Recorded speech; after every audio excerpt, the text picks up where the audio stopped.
धर्मधारा सामाजिक अध्यात्म विचार।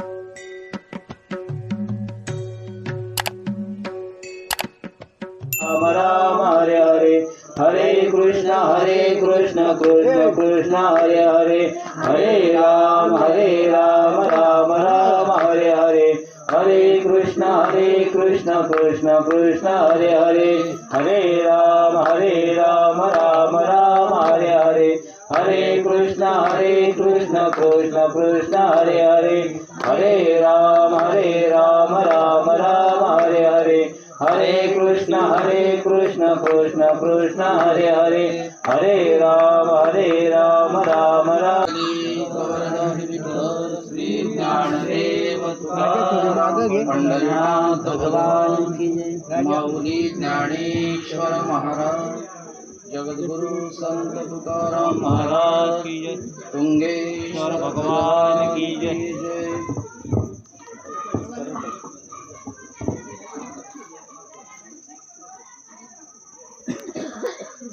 ईशा गुणमयी मम माया दुरतया, मामी वै प्रपदन्ति मायाम् एका तरन्ति ते। येथे एकच लीला तरले, जे मद सर्व भावे भजले, तया ऐलच कडे सरले माया जाळ।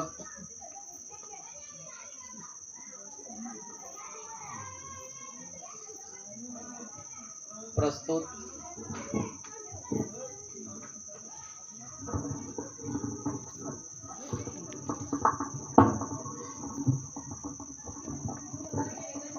एषा गुणमयी मम माया दुरतया, मामे वै प्रपदन्ति मायाम् एका तरन्ति ते।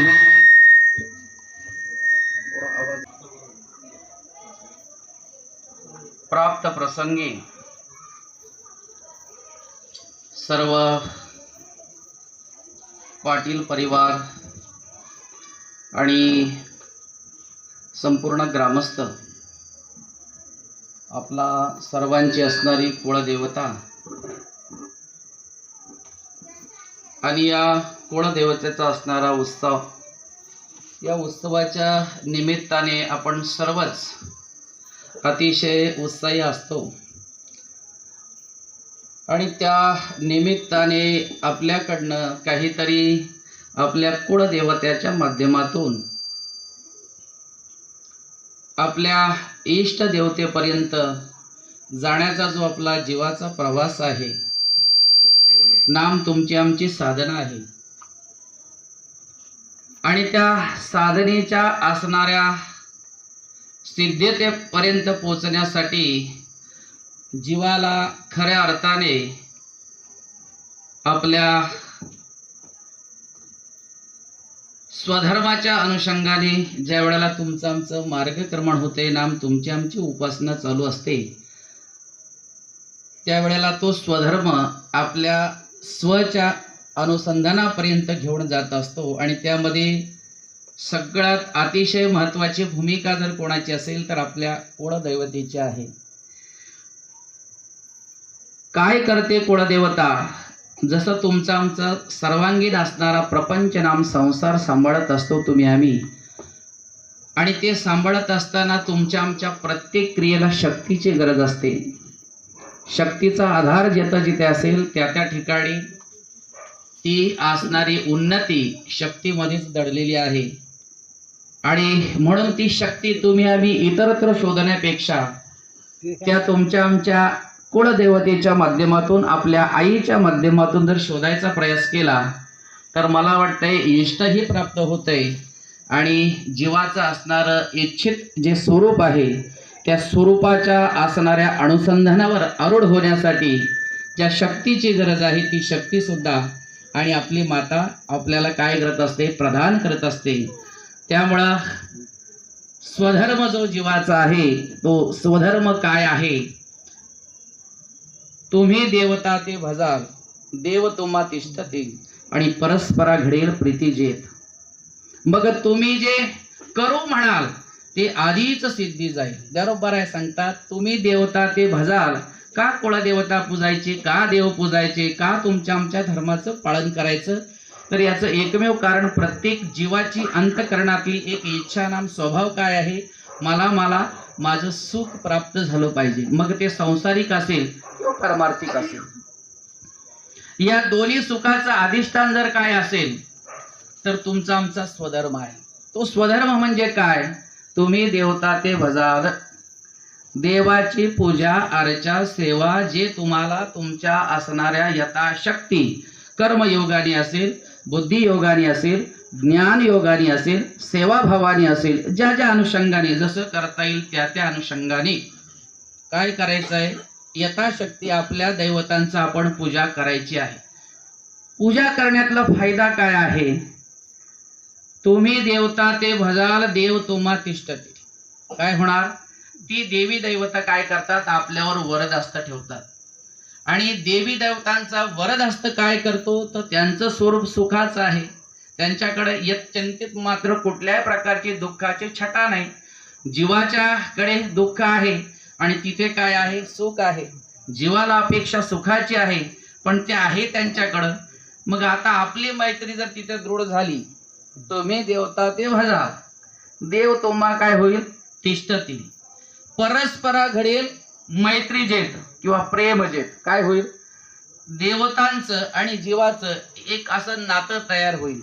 आणि ज्या वेळेला नातं तयार होते त्यावेळेला त्या प्रेमातून काय होते? व्यवहार तयार होतो. बरोबर का नाही? आपल्याकडचा दुःखाचा व्यवहार तिकडे जातो आणि तिकडचा सुखाचा व्यवहार काय होतो? आपल्याकडे येतो. सरळ सरळ आहे का नाही?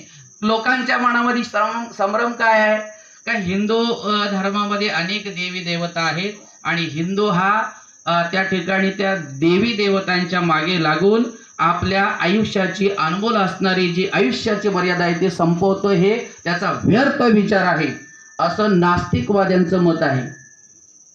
भस्मीभूतस्य देहस्य पुनरागमन कुतः ऋणम कृत्वा घृतम पिबेत यावत जीवेन सुखात जीवेत असं नास्तिकवाद त्या ठिकाणी शास्त्राने सांगितलंय. शब्द थोडे जड असतील पण तो जड असणारा शब्द तुम्हाला त्या ठिकाणी झेलण्याची आता सवय झाली पाहिजे. कारण आपली परंपरा जी आहे ही सगळ्यात मोठी परंपरा आहे. श्री क्षेत्र तुंगेश्वर मठाची समर्थाचे पोटी आम्ही जन्मलो. करंटी मी नेहमी सांगतो, बाप एवढा श्रीमंत होता, त्याच्या पोटी जन्माला येणारी जर करंटी राहिली, याचा अर्थ दारिद्र्य विचाराने राहिली, तर मग तुम्हा आम्हाला त्या आपल्या बापाचं असणारं ऐश्वर जे आहे ना, जगतापुढे मांडताना लाज वाटेल, ती वाटू नये. आणि म्हणून मी नेहमी कडक बोलतो पण हिताचंच बोलतो. त्या ठिकाणी आपण कोणाची लेकरं आहोत? ज्याने संपूर्ण मला वाटते ठाणे जिल्ह्यामध्ये वैष्णव वारकरी विचाराची पताका आणि ज्या तुमच्या आमच्या मठावर रुजली, त्या मठाच्या अनुषंगाने तुम्ही आम्ही काय केलेलं आहे? तुमची आमची साधना काय केलेली आहे? सुरू केलेली आहे. मग बाप जर आपला एवढा श्रीमंत आहे तर आम्ही करंटी राहणं हे मला तरी आवडत नाही. त्याच्यामुळं मी त्या ठिकाणी शूद्र विचार सांगतच नाही. जो मोठा विचार आहे, नाहीतर मी विचार करताना व्यवहारातच माझा विचार असतो, करायचं तर काहीतरी मोठं करायचं, उगाच छोटं करून आयुष्य काही बदलत नाही. त्या ठिकाणी नीच आश्रया न कर्तव्यम कर्तव्यम महद आश्रया. कधीच खालच्या विचाराच्या लोकांचा संग जीवनात कधी करायचा नाही. तुमचा कधीही उद्धार होणार नाही, कधीही उत्कर्ष होणारच नाही. मग करायचं तर कोणाचा? मोठ्यांचा. म्हणजे धन दौलतीने मोठा असं नाही, धन दौलतीने मोठा असेल चालेल, पण विचारानेही तेवढा मोठा असेल, त्याच्या संघामध्येच तुमचं आमचं काय आहे? जीवन उन्नत होणार आहे. त्याच्यामुळे शब्द हे मोठ्या शब्दाचं त्या ठिकाणी जरी आपल्या कानावर अवघड वाटत असतील तरी हे शब्द आता पचवायला सुरुवात करा. कारण आता मी ते बदल यासाठी करतोय का तेच त्या ठिकाणी सांगत बसणं मलाही आवडत नाही आणि तुम्हालाही. त्या ठिकाणी मी नेहमी गावात असेल कुठं, आता एकतर मी जात नाही कुठं, जिथं गेलो तिथं त्याच संघाने सांगत असतो, माझी ये जातीचे मज भेटो कोणी, आवडीची धनी फेडावया. माझ्या जातीचे याचा अर्थ त्याच विचाराचे, त्याच तोलामोलाचे, त्याच असणाऱ्या वैभवाचा श्रोता तयार झाला. निश्चितच तो श्रोता जिथे जाईल तिथे त्या ठिकाणी कोणाचं नाव मोठं होणार आहे? आपल्या बापाचंच नाव मोठं होणार आहे. त्यामुळं आपले विचार सुद्धा मोठे पाहिजेत. आतापर्यंत आपल्याला ह्या असणाऱ्या स्थानावर ज्याने आणलेलं आहे ते स्थान पाहून तुम्ही आम्ही काय केलं पाहिजे, आपल्या विचाराची, आपल्या आचाराची, आपल्या साधनेची पात्रता बदलत गेलं पाहिजे. नास्तिक विचार या ठिकाणी असा आहे, नास्तिक आम्हाला देवापासून भरकवतो आणि हिंदू धर्मावर काय करतो, ताशेरे उडवतो. का हा हिंदू समाज भरकटलेला आहे देवी देवतांच्या पूजेमध्ये. त्याचा एकच विचार आहे, यावत जीवम सुखात जीवेत. हा नास्तिकवाद आहे. तो म्हणतो जोपर्यंत जगाल तोपर्यंत सुखाने जगा. ऋणम कृत्वा घृतम पिबेत. त्या ठिकाणी कर्ज काढायची वेळ आली तरी चालेल पण तुपच प्या. कोण सांगतोय नास्तिकवादा? का भस्मीभूतस्य देहस्य पुनरागमन कुत. एकदा हे शरीर गेलं, भस्म झालं का पुन्हा कोणी देव पाहिलं, कोणी जन्म पाहिला, कोण भोगायला येणार. याचा अर्थ काही करा पण काय करा, लोकांना लुबाडा, लोकांना मारा, लोकांचं धन त्या ठिकाणी जवळ करा पण आपण सुखाने जगा. असा नास्तिकवाद, खोटा विचार नास्तिकांचा तुमच्या आमच्या माथ्यावर. अनेक सांप्रदायिक असणारी लोक, अनेक सांप्रदायिक असणारे विचार तुमच्या आमच्या माथी त्या ठिकाणी लादण्याचा प्रयत्न करतात आणि आपली चाललेली जी देवी देवतांची सेवा आहे, पूजा आहे, ती साधी भोळी असेल पण अतिशय उंच कोटीची आहे, त्यामध्ये भ्रम पाडण्याचा प्रयत्न करतात. ते म्हणतात अरे देवच नाही, कोणी पाहिला देव, कशाला त्या ठिकाणी देवाच्या नादी लागता. काय करा, फक्त त्या ठिकाणी जसं येईल तसं, पण तुम्ही काय करा, लोकांच्या किती माना पेरगळा लागले तरी चालतील पण तुम्ही सुखाने जगा. असा विचार आज फोपावला जात आहे. त्याच्यामुळे पहा तुम्ही भरकटत चाललेला हिंदू समाज जो आहे, खऱ्या अर्थाने मला वाटतं जर कोणी एकत्रित केला असेल तर तो वारकरी संप्रदायाने एकत्र केलेला आहे. वारकरी संप्रदायाने एकत्रित केलेला आहे. त्यावेळेला मी ठासून सांगत असतो. का सांगत असतो त्याचं कारण असं आहे, सुखिना सर्वे संतु निरामया सर्व भद्राणी पश्यंतु मा कच्चित दुःखम आपनुयात. वेद प्रार्थना करतोय, उभारून त्या ठिकाणी हात वर करून सांगतोय सगळ्या जगाचं कल्याण झालं पाहिजे असं त्या ठिकाणी वेदाने विचार ठेवलेला आहे. आणि तो जगाने ठेवलेला विचार प्रत्यक्षात अंमलात जर कोणी आणला असेल तर तुमच्या आमच्या वैष्णव धर्माने आणलेला आहे. पहा तुम्ही, कोणी त्या ठिकाणी आम्हाला देव आहे दाखवलं, कोणी देवाच्या पूजेवर आरूढ केलं, कोणी केलं तर मला वाटते त्यावेळेला मग संत तुकोबा असतील, ज्ञानोबा असतील, नामदेवराय असतील, आदी करून 57 संतांनी काय केलं, आपल्या शरीराला त्या ठिकाणी जाळोनी संसार बाईसलो अंगणी. तुकोबाराय सांगतात त्यांना संसार नव्हता का, संसार होता पण त्या ठिकाणी तो संसार तुमच्या आमच्यासाठी काय केला, जाळून टाकला. अंगणी याचा अर्थ जाळून टाकला, कुठल्या प्रकारची ममता ठेवली नाही. आणि हरिभजनी हे धवळले जग चुकविला लाग, कळी काळाचा काय केला, हरिभजनामध्ये हे संपूर्ण विश्व सुखाने कसं कोंदळं जाईल यासाठी आयुष्य त्यांनी त्यांच्या संसाराची रांगोळी केली. पण तुमच्या आमच्या संसारामध्ये आनंदाचं आवर्तन आणलं. ही कशासाठी मला सांगायचंय का, त्यांनी केलेला जो अट्टास प्रयास आहे तुमच्या आमच्या खेड्यापाड्यामध्ये अजूनपर्यंत तुम्ही आम्ही काय करतो, भले आपल्याला त्या ठिकाणी संस्कृती येत नसेल, देव कसा हे माहीत नसेल, देवाचे नाव कसं जपायचं हे माहीत नसेल, पण देव आहे ही भावना आहे का नाही. प्रत्येक हिंदूमध्ये एक भावना काय आहे, देव आहे.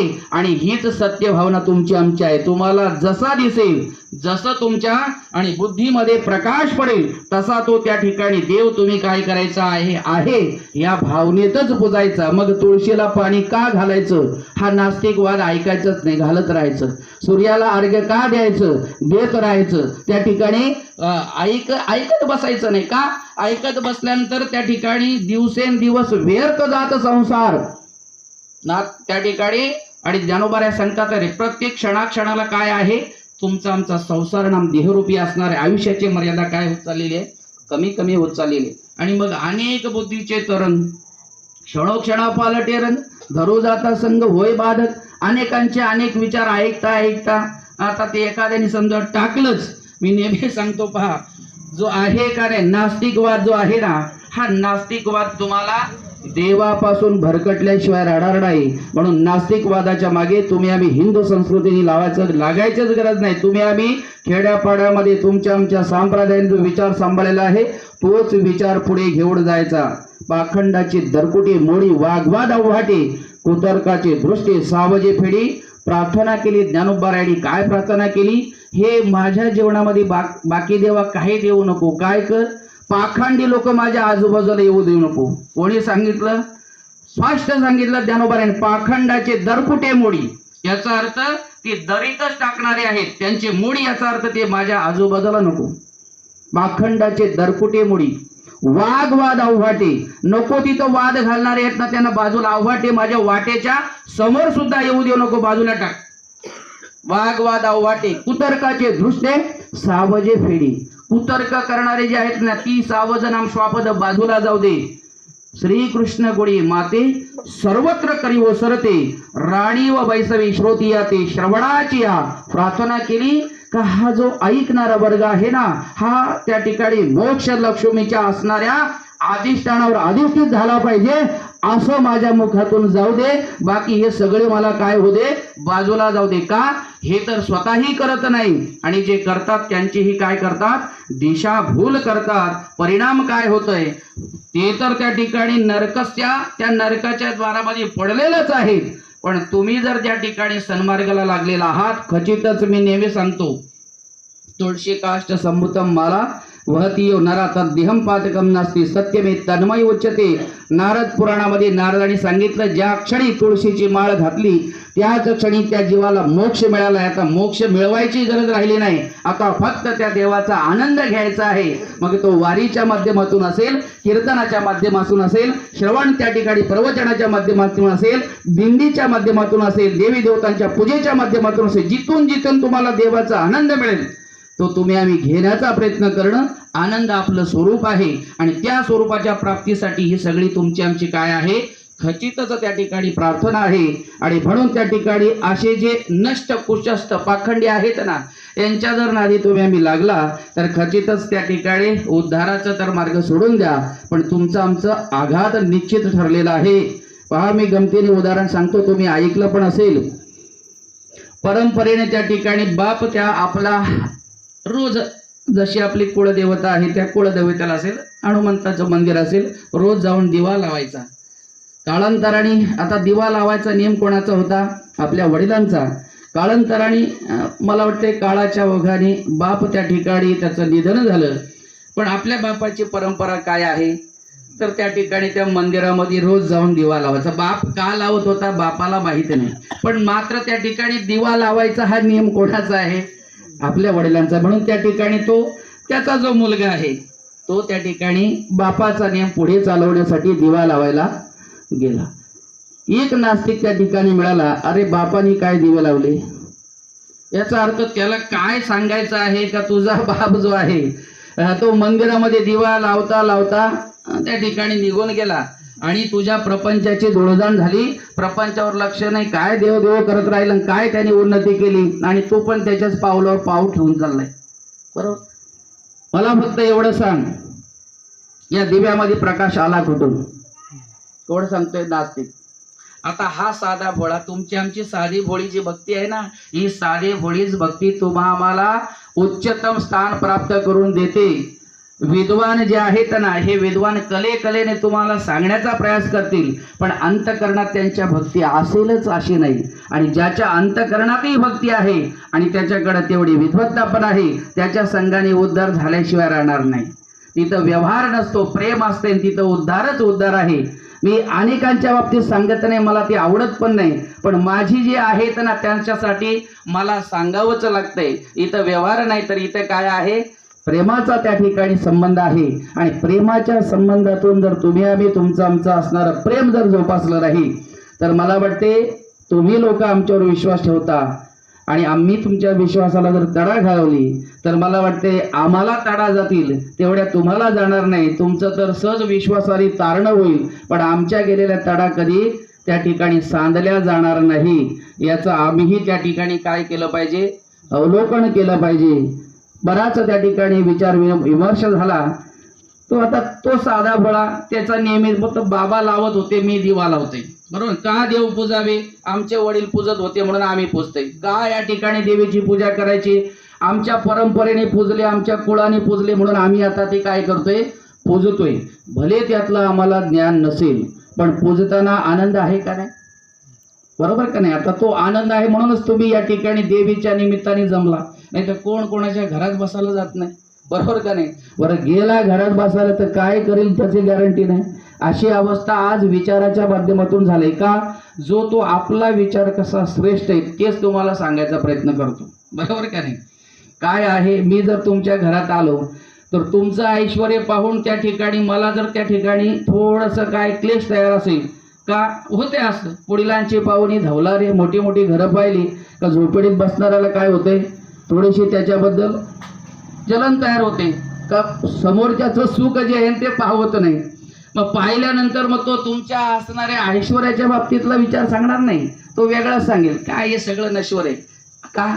आता जो बसलाय कुठे, त्याच्या माडीत बसला नाही, याला आयुष्यात माडी बांधता आली नाही, मग तुमच्या माडीला तो सगळं सांगणार ही नश्वर आहे, सगळं फुकट आहे, मेल्यावर काय येते बरोबर. हे असेच सगळे विचार सांगायला सुरुवात करणार. त्यावेळेला आपण समजायचं का याला आतून काडी लागली, याच्या घरात तसं नाही. दुसऱ्याचं पाहून जर तो त्या ठिकाणी जळा लागला, समजायचं याच्या घरात ते नाही. असाच विचार आज प्रत्येकाच्याकडे चाललाय. तुम्ही पहा, तुमच्या घरामध्ये जो जो येणार किंवा तुम्ही ज्याच्या घरात जाणार, तुमच्यातलं चांगलं आहे ते त्याला सांगायचा प्रयत्न करणार. ही गोष्ट खरी आहे, पण खरोखरच तुम्हाला जे चांगलं वाटते तेच त्याला वाटते किंवा त्याच्या हिताचं ते सांगणार अजिबात नाही. अशा देवणघेवणाच्या विचारामध्ये दिवसेंदिवस तुमचे आमचे काय चालले. अरे बैसरी या जागे म्हणता राम राम, काही तुमचे जाईल याच सांगा. तुका म्हणे देव जोडे याजसाठी आणि काही अटी नाही. तुकोबाऱ्या सांगतात वायफळ बडबड करण्यापेक्षा बसल्या जागी तूही राम म्हण, तूही राम म्हण. बरोबर का नाही? परिणाम काय होणार आहे, तुझाही उद्धार होणार आहे, बसणाऱ्याचाही उद्धार होणार आहे, वेळ फुकट जाणार नाही.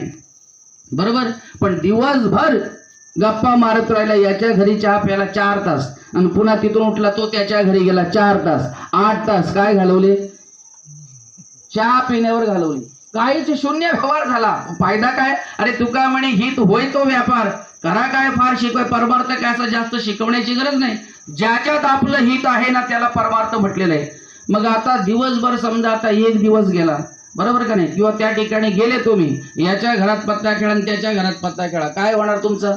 आयुष्य बर्बाद होणार, धनाची हानी होणार, विचाराची हानी होणार. पुढच्या पिढीला असणारा जो विषय आहे तो काय होणार, अतिशय मारक ठरणार. मग जो गोष्टी जी आहे आपल्यालाही त्या ठिकाणी कामाची नाही, इतरांनाही कामाची नाही, त्या ठिकाणी असे विचार तुमच्या आमच्या जीवनात आतापर्यंत झालेत. आणि ते होऊ नये म्हणून मी आता कडक बोलायला लागलो. जर उद्धारच व्हायचा असेल, करायचा असेल तर संतांनी सांगितलेल्या विचाराच्या माध्यमातूनच तुमचा आमचा जीवन प्रवास झाला पाहिजे. तसा जर तो झाला नाही तर त्या ठिकाणी त्या उद्धाराची गॅरंटी नाही. मी तुमच्यातलाच आहे, त्याच्यामुळे तुम्हालाही चांगलं माहित आहे. मी नेहमी सांगतो, जे 2 कड्याच्या मध्ये पाणी असतंय का नाही तेच बरोबर समुद्राला जाते. बरोबर का नाही? नदीचं जे पाणी आहे का नाही, त्या बाजूलाही काय आहे, एक काय आहे, कडा आहे. बरोबर, ह्या बाजूला कडा आहे, आपण काय म्हणतो तीर. दोन्ही तीराच्या मधून जे चालतंय याचा अर्थ ते काय आहे, संयमित आहे, नियमित आहे. बरोबर का नाही? ते पाणी सरळ कुठं जात आहे, समुद्राला जात आहे. त्या पाण्याने समुद्राला जाणं म्हणजे त्याचा उद्धार आहे. बरोबर. जे स्वरूप कुठलं आहे, पाण्याचं स्वरूप समुद्र आहे. बरोबर. पण आता जे इथंच कुठंतरी अडकून राहिले, त्या दिवशी मी उदाहरण सांगितलं, बरोबर का नाही, कुठंतरी आता ओळ्या नाळ्यामध्ये अडकून राहिलेल्या पाण्याचा उद्धार कधी होणार, होणारच नाही. मग जायचं तर कुठं गेलं पाहिजे, ज्या स्वरूपाला प्राप्ती करण्यासाठी जी जागा योग्य आहे त्या जागेत पडलं पाहिजे पाण्याने. बरं, पडल्यानंतर जी मर्यादा आहे ती सोडता कामा नये. त्या दोन्ही काठातून बरोबर पुढे चाललं पाहिजे. काठ उलटून जर बाहेर आला तर काय करील, एकतर तीरावरची झाडं तरी उलमडून टाकेल किंवा तीरावरची शेती तरी काय करेल, उलमडून टाकेल. ज्या नदीने तीरावरची शेती उलमडून टाकली त्या नदीला नारळ व्हायला कोणी जाईल का? का तिने विध्वंस केला. बरोबर का नाही? ती नदी जी आहे का नाही, पूर येतोय पण त्या पुराला कोणी पुजायला जात नाही. पुजायला कोणाला जाते, कुठल्या नदीला पुजते आपण, वारशीय सांडेली, ग्रीष्मी नाही मांडेली, माझी नीज रूपावरली गंगा जैसी. म्हणजे पावसाने त्या ठिकाणी सोडलेली आहे आणि ग्रीष्म ऋतू उन्हाळ्याने पण अजून सुरुवात झालेली. मधली नीज रूपा याचा अर्थ दोन्ही कड्याच्या मध्ये आणि स्थिर असणाऱ्या पाण्याच्या अनुषंगाने वाहणारी जी जशी नदी आहे तशी भक्ती पाहिजे. ज्ञानोबारांनी सांगितले. कशी, उथळ भक्ती म्हणजे एकदम सपाट असणारी भक्ती नाही. ज्या नदीत पाणी नाही तिला पण कोणी पुजतंय का, अजिबात पुजलं जात नाही. बरोबर. पाणी नाही त्या नदीला कोणी पुजलं जात नाही. बरं, त्या ठिकाणी महापूर आला आणि मग नारळ व्हायला आपण गेलो, होईल का? महापुराच्या नदीला पण कोणी पूजलं जात नाही, त्याच नदीला पूजलं जाते जी संयमित आहे, नियमात आहे, बरोबर. शास्त्राच्या अनुषंगाने त्या नदीचं असणारं वैभव आहे, त्याच नदीला पूजलं जाते. तुमची आमची भक्ती नाम विचार सुद्धा तसा पाहिजे. अतिशय त्या ठिकाणी खरकटा विचारही नको आणि उत्थान करणारा विचारही नको. तर माझे निज रूपा याचा अर्थ त्या असणाऱ्या संयमिक अवस्थेमध्ये सन्नीय इंद्रिय ग्रामम सर्वत्र समबुद्धया ते प्राप्नुवन्ति मामेव सर्वभूत हितेरतः. ह्या अवस्थेमध्ये ऐकून ठेवा, कारण ते आता ओघात बसले त्याच्यामुळे ते समजलं नाही संस्कृत तुम्हाला, तरी उद्धाराचं आहे ना. फायदा असा आहे का ते तुमच्या उद्धाराचं आहे, आणि जे उद्धाराचं आहे ना त्या उद्धाराच्या असणाऱ्या विचारावर तुम्ही आम्ही आरूढ व्हावं, यासाठी तुमच्या आमच्या जीवनामध्ये आणि त्या ठिकाणी संपूर्ण जगताच्या उद्धारासाठी स्वतः भगवंतांनी त्याची वाणी गीता आणि भागवताच्या माध्यमातून काय केलेली आहे, तुमच्या आमच्या समोर ठेवलेली आहे. मी मठावर आता तुम्ही सगळेच होतं, मी सांगितलं बरोबर का नाही. गीता भागवत करीती श्रवण अखंड चिंतन विठोबाचे तुका म्हणे मज घडो त्यांची सेवा तरी माझ्या दैवा पार नाही. तुकोबारायासारखे पंचम वेद ज्यांच्या मुखातून येत होता त्या तुकोबारायांनी काय प्राप्तीची अपेक्षा केली देवाकडं, तर हीच केली काय, हे देवा माझ्या जीवनामध्ये आशांची संगत येऊ दे का ज्यांच्या जीवनामध्ये गीतेचं श्रवण झालेलं आहे आणि भागवताचं श्रवण झालेलं आहे. गीता भागवत करीती श्रवण अखंड चिंतन विठोबाचे तुका म्हणे मज घडो त्यांची सेवा. पंचम वेद ज्यांच्या मुखातून त्या ठिकाणी तुका सहज बोले वाणी तेथे वेदांत वाहे पाणी. एवढा असणाऱ्या आणि अति उच्चतम असणाऱ्या स्थानावरचे तुकोबाराय अपेक्षा काय करतात, तर तुमच्या आमच्या सामान्य जीवनाकडनं एकच अपेक्षा करतात, हे जीवानो उद्धार व्हावा असं जर वाटत असेल तर गीतेचं ज्ञान आणि भागवताचं ज्ञान किंवा त्या ठिकाणी गीतेच्या असणाऱ्या पारायणाचं श्रवण किंवा भागवताच्या पारायणाचे श्रवण करा. त्याच्याने काय होणार आहे, उद्धार होणार आहे. याचा अर्थ देवालाही आनंद मिळणार आहे का मी जे जगासाठी ज्ञान ठेवलं त्याला कोणतरी ऐकायला आहे आणि कोणीतरी सांगणार आहे. इतर ज्ञानाच्या बाबतीमध्ये त्याज्य विषय मी सांगत नाही, पण उद्धाराची दोन मार्ग काय, साक्षात स्वयं श्रीकृष्ण कथयत यासाठी सांगितलं का स्वतःच्याच मुखातून भगवंताने हे सांगितलेलं आहे. गीतेबद्दल सांगत असताना सहज शास्त्रकार सांगतात, तुम्ही आम्ही रोज पहा मल निर्मोचनम स्नानम दिने दिने. तुमच्या आमच्या शरीराचा जो मळ आहे का नाही, हा मळ घालवण्यासाठी काय करतो, 2 वेळेला स्नान करतो, बरोबर काय. मल निर्मोचनम स्नानी दिने दिने काय करतो दशरथदादा, 2 वेळेचं, बरोबर. कधी कधी तर 3 वेळेला काय करतो का. तुम्ही आम्ही स्नान का करतो, सरळ सगळ्यांना माहिती आहे, आपल्या शरीरावर मळ साठू नये म्हणून, बरोबर. मळ साठला तर शरीराला काय करणार आहे, बाधा करणार आहे. त्याच्यामुळे तो साठू नये, आपण स्वच्छ राहावं, त्यासाठी स्नान आहे पाण्याचं, बरोबर का नाही. पण शास्त्र असं सांगते गीता अंबासी स्नानम संसार मळ नाशनम. जर गीता रूपी पाण्याचं जर स्नान केलं, अंबनम पाणी, या स्नानात जर त्या ठिकाणी ह्या विचाराच्या गीतेच्या आणि भागवताच्या विचारात जर स्नान झालं ना, मग आपलं जीवन जर त्या ठिकाणी स्वच्छ केलं, काय होणार आहे, संसार मळ नाशनम. तुम्ही आम्ही ज्या संसाराला आतापर्यंत पिचत पडलो दुःखामध्ये, या संसाराचा दुःख होणार नाही, पण त्या ठिकाणी संसार स्वच्छ होणार आहे. काय होणार आहे, संसार मळ नाशनम. आणि ज्याच्या जीवनातून संसाराचा मळ नष्ट झाला, सांगा तो दुसऱ्याचा बांध माझा बांध म्हणेल, दुसऱ्याच्या शेतीला माझी शेती म्हणेल, दुसऱ्याच्या घराला माझं घर म्हणेल, दुसऱ्याच्या धनाला माझं धन म्हणेल. मग सांगा त्या ठिकाणी कोर्ट कचऱ्या असतील, काही विचार असतील, करायची गरज आहे, अजिबात नाही. त्या ठिकाणी नसता. त्या ठिकाणी का, प्रत्येकाच्या जीवनामध्ये एकदा गीतेचा विचार येऊ द्या, तो विचार जर आला ना तर त्या ठिकाणी तुमचं आमचं जीवन संतुष्टी होते. आणि संतुष्ट झाल्यानंतर काय होते, संतुष्ट असणारं जीवन त्या ठिकाणी तुम्ही त्या ठिकाणी आनंद तुम्हालाही देते आणि इतरांनाही काय करते, आनंद देते. ते काय करते, आनंद देते. का, तर हे स्नान अमृत स्नान आहे. सर्वोपनिषदो गाओ दोग्धा गोपाल नंदना पार्थ वत सुधीर भोगता दुग्धम गीता अमृत महतम. काय आहे हे, गीता म्हणजे काय आहे, अमृत त्या ठिकाणी दोहन केलेलं आहे. कोणी, भगवंतानी. मग त्या अमृताचं जर स्नान झालं, साध्या स्नानात मळ जातोय, अमृताच्या स्नानात काय होणार आहे, खचितच तुमचं आमचं जीवन जे आहे ना एक त्या ठिकाणी वेगळ्या अंगाने झलाली प्रकाशित होणार आहे आणि तुमच्याकडे पाहून अनेकांना एक इच्छा होणार आहे, अरे आपलं तसं झालं पाहिजे, बरोबर का नाही? दुसऱ्याचं पाहिल्यावर आपल्याला वाटतंय का नाही माझं तसं व्हावं, तसं तुमच्याकडं पाहून काय वाटलं पाहिजे. स्वतः गीतेमध्ये सांगतात यस्मात् न उद्विजते लोको लोकात न उद्विजते चया हर्षम अहर्ष भावी उद्वेग रहितम यो मद्भक्त सभे प्रिया. माझा आवडता भक्त कुठला तर ज्याला पाहून लोकांना आनंद येतो.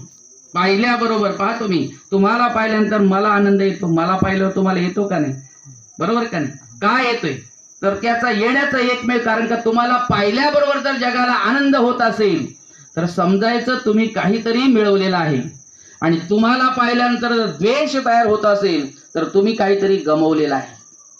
जीवनाचं सूत्र आहे, आपल्याला पाहिल्यानंतर समोरच्याला जर आनंद मिळत असेल तर तुम्ही काहीतरी मिळवले, आणि आपल्याला पाहिल्यानंतर जर काय द्वेष तयार होत असेल तर तुम्ही काहीतरी गमावलं. एवढं सूत्र आपल्या लक्षात असू द्या. पहा उदाहरण माऊलींनी काय दिले, समुद्र किती अथांग आहे, बरोबर का नाही? किती अथांग आहे.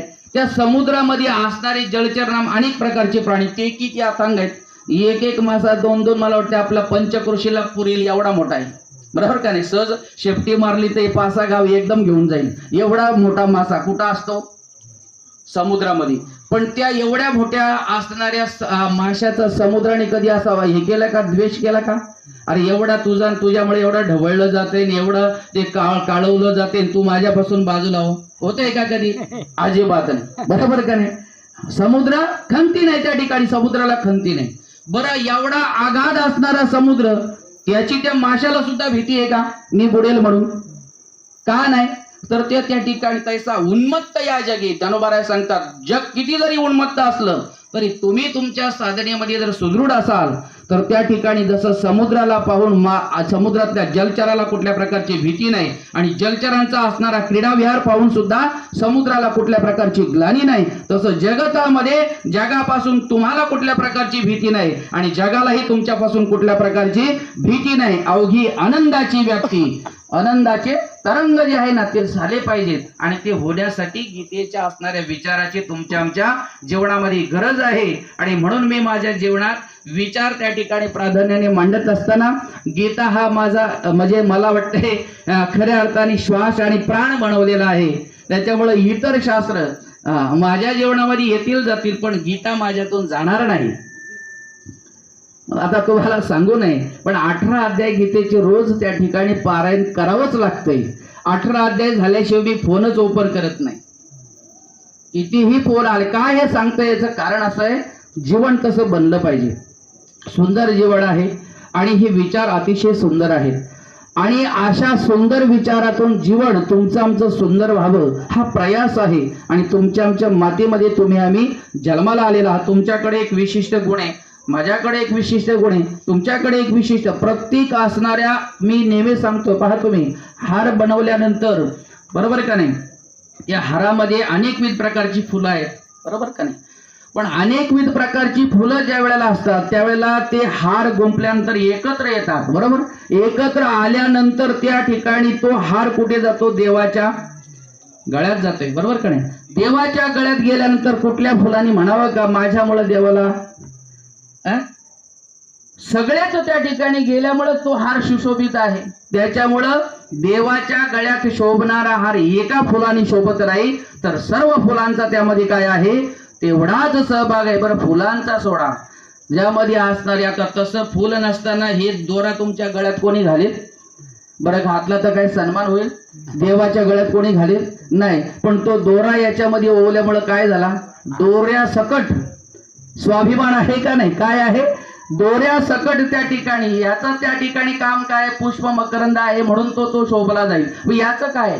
काही नाही. त्यांनी फक्त काय केलंय, सगळ्यांच्याकडे समर्पित भाव केलाय. तुझ्यामध्ये पण याचा अर्थ प्रत्येकाचा विचार जसा आहे तसा त्यांनी काय केलेला आहे, स्वीकारलेला आहे. हे मी का सांगतोय, कार्य करत असताना पाटील परिवार नाही तर संपूर्ण गाव असेल हा आनंद तुम्ही आम्ही साजरा करतोय. एक होऊन ज्या वेळेला आनंद साजरा करत असतो ना त्यावेळेला तो एकाचा आनंद नाही पण सर्वांगीण आनंद असतो. आणि सर्वांचा आनंद ज्या वेळेला येतो ना त्यावेळेला ते कार्य पण कसं असते, स्वज्वळ असते, एकट्याचा नवे हा खेळ, आणि म्हणून मेळ जमविला. काहींना वाटते का हे का महाराजाला करावं लागतंय, तर आता माझं नाव पण त्याच्याशी जुळतंय.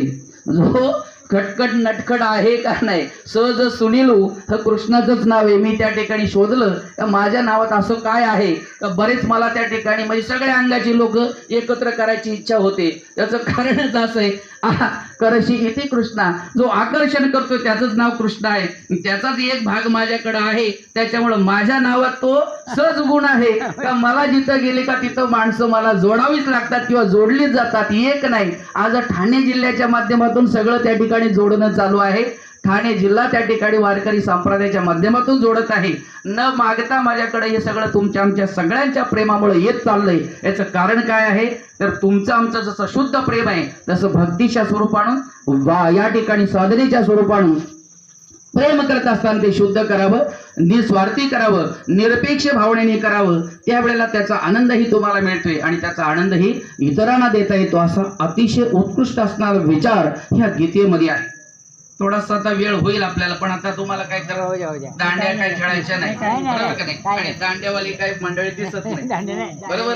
आणि मी पण काय वर्षातून एकदाच दांडी मारून येतो, बरोबर का? विषय असा आहे, काय या गीतेमध्ये आहे, ही सर्व सेव्य गीता आहे. मी नेहमी सांगतो पहा, बालकांच्यासाठी ही काय आहे, मूर्ती आहे. युवकांच्यासाठी गीता ही काय आहे, स्फूर्ती आहे. त्या ठिकाणी विचार करा, बालकांच्यासाठी ही मूर्ती आहे, तर त्या ठिकाणी तरुणांच्यासाठी ही काय आहे, स्फूर्ती आहे. विचार जर केला तर त्या ठिकाणी राज आश्रित असेल किंवा समाजसेवक असेल यांच्या माध्यमातून ह्या विचाराला कीर्ती आहे. आणि त्या ठिकाणी तुमच्या आमचा जो वयोवृद्ध समाज आहे, या वयोवृद्ध समाजासाठी गीतेचा विचार हा आरती आहे. एवढे 4 सूत्र लक्षात ठेवा. गीता कोणासाठी आहे, सगळ्यांच्यासाठी आहे, सगळ्या वर्गासाठी. मी हे शोधत असतो नेहमी. बालकांसाठी या ठिकाणी काय आहे, मूर्ती आहे. गीता जान वाङ्मय मूर्ती श्री प्रभूची. आपल्या बालपणाचा जो 11 वर्षाचा पिरियड असेल किंवा 20 वर्षाच्या आतला पिरियड आहे, त्याला काय म्हटलेलं आहे, एकतर 11च्या आतमध्ये बाल्य असेल, 11 पासून 20 पर्यंत थोडीशी पौगंड अवस्था असेल त्या ठिकाणी. तर त्या अवस्थेमध्ये काय केलं पाहिजे तर बाल्ये विद्या निवेशयात असं शास्त्र सांगते. बालपणामध्ये विद्या निवेशयात याचा अर्थ विद्या संपादन केली पाहिजे. याचा अर्थ विद्या संपादन करताना काहीतरी आकार लागतो. बालकाला काय आवडते हो, सुरुवातीला बालकाचं प्रेम आकारावर, नाम खेळण्यावर, बरोबर का नाही? खेळणं द्या, रडणारं बाळ थांबते, त्याला आकाराची गरज आहे. आकार नाम कुठलाही आकार, हे खेळणं काय आहे त्याला ते माहित नाही.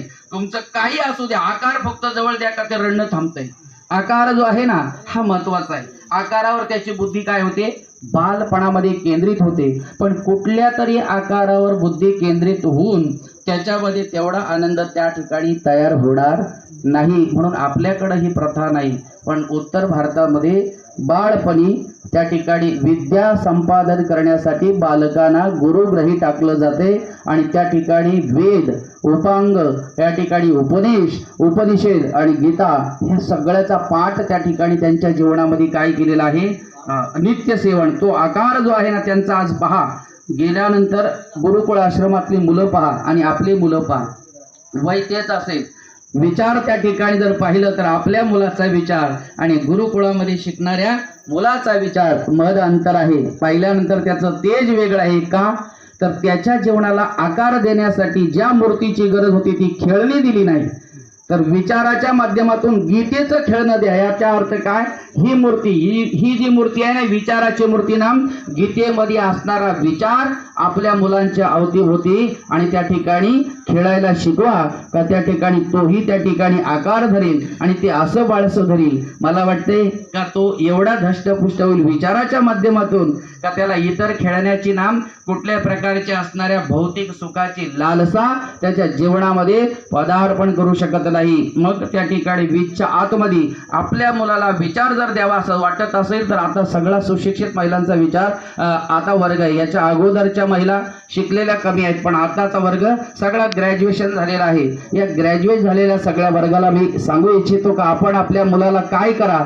तर मुलाला पाठ देताना मला वाटते सुरुवात करत असताना गीतेच्या श्लोकापासून त्या ठिकाणी सुरुवात करायला आणि शिकवा परिणाम काय होणार आहे तर हळूहळू त्या ठिकाणी असणारं विचाराचं वैभव मुलाच्या असणाऱ्या बुद्धीमध्ये प्रविष्ट होईल आणि तो विचाराचा वैभव त्याचं जीवन वैभवशाली बनणार। एक आकार मुलाच्या बाबतीमध्ये मूर्ती काय आहे तर त्या ठिकाणी गीतेच्या माध्यमातला विचार ही श्रेष्ठ मूर्ती आहे।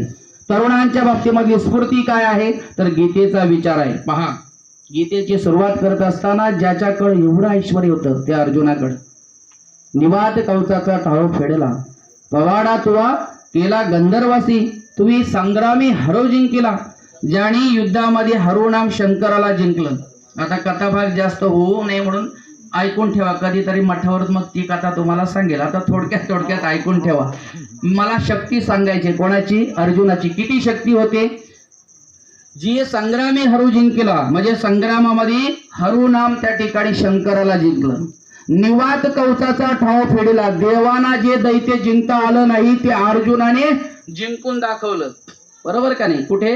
त्या अर्जुनाने, महाभारतात प्रसंग आहे। पवाडा तुवा केला गंधर्वासी, गंधर्वालाही लाजवेल असं गायन केलं। कोणी? अर्जुनाने स्वर्गामध्ये। इकडचं सोडून द्या, या सगळ्या शक्तीने कोण होता? सुदृढ असणारा जो अर्जुन, पण त्या ठिकाणी किम कर्तव्य मूळ झाला, कर्तव्यापासून बाजूला जात होता। बाजूला जाणाऱ्या अर्जुनाला पुन्हा त्याच्या कर्तव्याची नाम शक्तीची जाणीव करून देण्यासाठी सगळ्यात प्रभावी शस्त्र कुठलं ठरलं?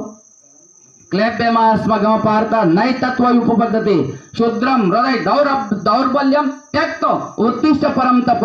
काय सांगितलेलं आहे? वेद सुद्धा हे सांगते, उत्तिष्ठ जागृत वरान्नबोध, हे ओठ जागा हो आणि त्या ज्ञानाला प्राप्त कर, हे वेद सांगते। इथं अर्जुनाला काय सांगितलं? हे नपुसका, असा काय विचार करतो? एवढी शक्ती तुझ्याकडे आणि तू काय मिळू शकत नाही। क्लैप्यमास्मगम पार्था नै तत्त्वयुपपद्धते, त्या ठिकाणी शूद्रम हृदय दौर्बल्यम, शूद्र आहेस, दौर्बल्य ते तुझ्या ते असणाऱ्या हृदयामधलं दौर्बल्य टाकून टाक, सोडून दे। उत्तिष्ठ, उठ आणि काय कर? युद्ध कर। त्या एक शब्दाने काय केलं? धनुर्धर असणाऱ्या अर्जुनाची शक्ती जागृत केली। कुठल्या विचाराने जागृत केली? ह्या गीतेच्या असणाऱ्या विचाराने जागृत केली। आज तरुणांच्या शक्ती नाही, सगळ्या प्रकाराने शक्तीचं स्थान केंद्र जर कोण असेल तर तरुण आहे। या तरुणांना जर जागा व्हावं असं वाटत असेल तर ह्या विचाराची गरज आहे। कुठल्या? ह्या तरुणांची स्फूर्ती म्हणजे गीता आहे, मुलांची मूर्ती म्हणजे गीता आहे, राजकर्त्यांची त्या ठिकाणी कीर्ती म्हणजे जर काय असेल तर या ठिकाणी गीता आहे। धृतराष्ट्राला त्या ठिकाणी मोह होता। काय मोह होता? सत त्या ठिकाणी विचार करत असताना धृतराष्ट्र त्या ठिकाणी सांगत आहे कोणाला? आणि याला विचारते संजयाला विचारते, काय रे? त्या ठिकाणी धृतराष्ट्र उवाच म्हटले ना, सहज त्या ठिकाणी सांगितलेलं आहे का मामका पांडवाचे एव किम अकरो संजय धर्मक्षेत्री कुरुक्षेत्री समवेता योत्सवा, मामका पांडवाचे एव किम अकरो संजय, हे संजय माझे आणि पांडवांचे पुत्र त्या कुरुक्षेत्रामध्ये काय करतात ते सांग।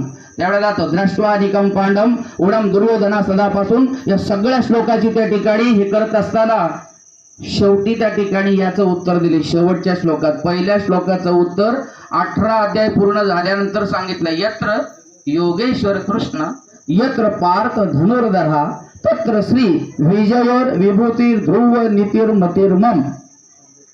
प्रश्न पहिला आहे, उत्तर शेवटच्या श्लोकामध्ये काय सांगितलं ते पण कसं सांगितलं? यत्र, ज्या ठिकाणी यत्र योगेश्वर कृष्ण, याचा अर्थ ज्या ठिकाणी कृष्णाच्या गीतेचा विचार आहे, यत्र योगेश्वर कृष्ण यत्र पार्थ धनुर्धरा, त्या गीतेच्या विचाराला जो पालन करणारा आणि त्या ठिकाणी तेवढ्याच ताकदीने सांभाळणारा कोण आहे?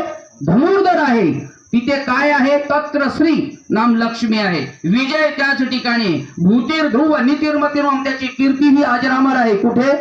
ज्याच्या जीवनामध्ये श्रीकृष्ण परमात्म्याचे विचार आहेत आणि त्या विचाराला आणि तेवढ्याच ताकदीने आणि आपल्या जीवनामध्ये उतरवणारा अर्जुन आहे। ह्या दोन विचाराची सांगड ज्याच्या जीवनामध्ये जमली त्याचं गीता त्या ठिकाणी नव्हे तर त्याच ठिकाणी कीर्ती आहे, त्याच ठिकाणी यश आहे, त्याच ठिकाणी हे सगळं आहे असं माझं मत आता संजय सांगते। संजय हा त्या ठिकाणी कोण आहे?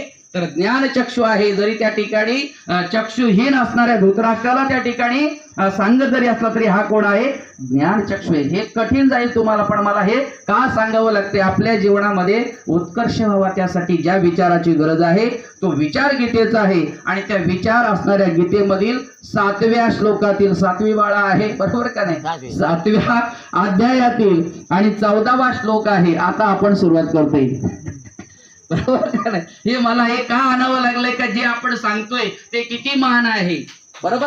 हे सांगतोय हे किती तुमच्या आमच्या जीवनाला वलय देणार आहे, यासाठी हे सगळं मला हे बाहेरून सांगून या ठिकाणी आणावं लागलं.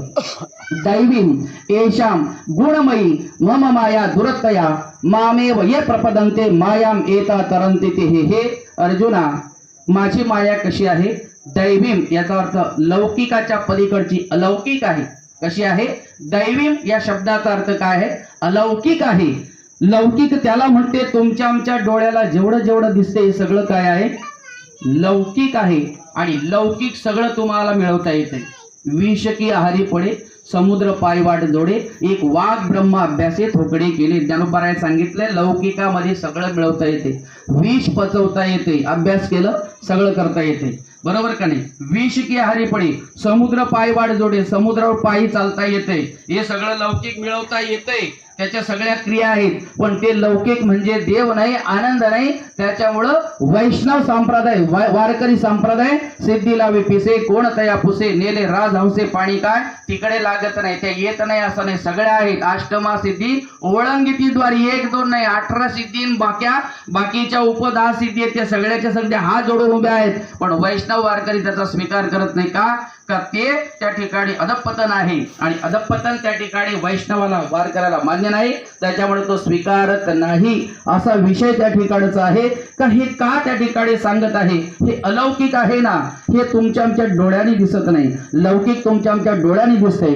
आणि जेवढं जेवढं लौकिक दिसतंय ना ते तुम्हाला प्राप्त करता येते. पण देवीचं स्वरूप सांगताना कसं सांगितलंय? दैवीम एषः, एषाम दैवीम. ही कशी आहे?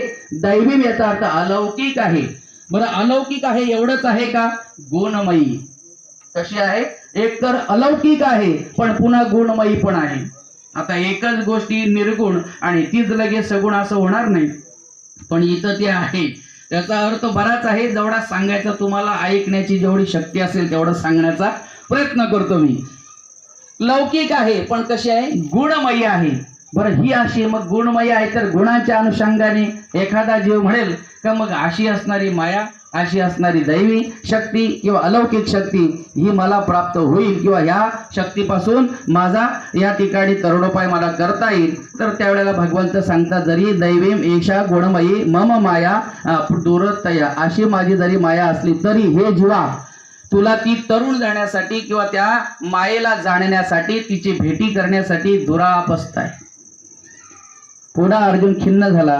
जर ही दुरापस्था आहे तर मग आता भक्ती करायची का नाही करायची? सेवा करायची का नाही? हरिपाठ करायची का नाही? कीर्तन करायचे का नाही? बरोबर, मठावर जायचं का नाही? एकादशीला थांबायचं का नाही? हे सगळं फुकट होईल ना, बरोबर का नाही? देव म्हणतो काही केलं तरी ती मिळणारच नाही त्या स्वरूपाला. मग सगळं फुकट आहे का? तर नाही. पुन्हा उत्तरार्धामध्ये देवाने काय सांगितले पहा? दैवीमेशी गुणमयी मम माया दुरत्तया पण माम एव प्रपदन्ते, जो मला शरण आला मायाम एता तरंती ते. आता अर्थ समजला का नाही? सोपं आहे का नाही? गीता तसं पाहिलं तर सोपी आहे, तशी पाहिली तर कठीण आहे. पण आता या श्लोकाचा अर्थ तुम्हाला कोणी जरी त्या ठिकाणी सांगणार आला तरी तुम्ही ठणकावून सांगाल का नाही का काय या श्लोकाचा अर्थ आहे? दैवीम याचा अर्थ अलौकिक आहे. दैवीम एषा, ही माया म्हणजे काय? दैवी स्वरूपाची आहे, निर्गुण स्वरूपाची आहे, त्या ठिकाणी अलौकिक आहे. हा पहिला शब्दाचा अर्थ झाला. दुसरा काय आहे? हिचं स्वरूप कसं आहे? गुणमयी, गुणमयी आहे. पर त्या ठिकाणी पण तशी ती तरता येत नाही. तरुण जाता यासाठी प्रयास काय? मायाम एता तरंते ते माम एव प्रपदन्ते, जे मला भजले, बरोबर का नाही, त्याला माया सहज तरुण जाता येईल. एवढी सोपी पण आहे का नाही? बरोबर. आता ही असणारी जी माया आहे ह्या मायेच्या बाबतीमध्ये शास्त्राने 3 प्रकार सांगितलेत. किती? 3. थोडं थोडं पण लक्षात ठेवा, कारण आपण कुठली लेकरं आहोत? मोठ्या बापाची लेकरं आहोत. त्याच्यामुळं वेदांती येणार, ते तुम्हाला विचारणार, बरोबर का नाही? काय ऐकलं आतापर्यंत एवढ्या वर्षात? मग त्या ठिकाणी काही ते हातच्याला ठेवलं पाहिजे का नाही? बरोबर. आणि माझं ते कर्तव्य मी सांगतच असतो. का सांगत असतो? माझी जी आहे ठिकाणे ती तेवढी संपन्न व्हावी म्हणून सांगतो. वेदाने 3 प्रकाराने वर्णन केले ह्या मायेचं. एक उपाश्रिता माया, एक समाश्रिता माया आणि एक अपाश्रिता माया. किती प्रकार? एक उपाश्रिता माया, एक समाश्रिता माया आणि एक अपाश्रिता माया. आता हे शब्द जरी लक्षात राहिले नाही तरी तुम्हाला आपल्या असणाऱ्या संसारातलं उदाहरण सांगते. बरोबर का नाही? आई हे कोणाचं स्वरूप? स्त्रीचंच. बरोबर का नाही? बहीण हे कोणाचं स्वरूप? स्त्रीचंच. आणि पत्नी हे कोणाचं स्वरूप? आता लक्षात आलं का नाही? एक आईच्या स्वरूपाने माया आहे, तिला उपाश्रिता माया म्हणायचं. बरोबर. एक समाश्रिता, ज्या बहिणीच्या स्वरूपाने कार्य करते तिला काय म्हणायचं? समाश्रिता. आणि जी पत्नीच्या स्वरूपाने व्यवहार होतो ती काय आहे?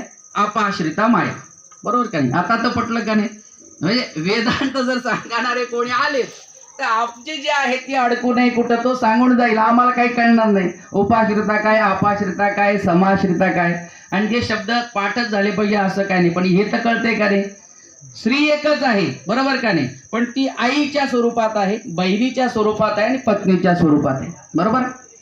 मग आता एक पूजली जाते. बरोबर. आणि एकीवर झोड असते.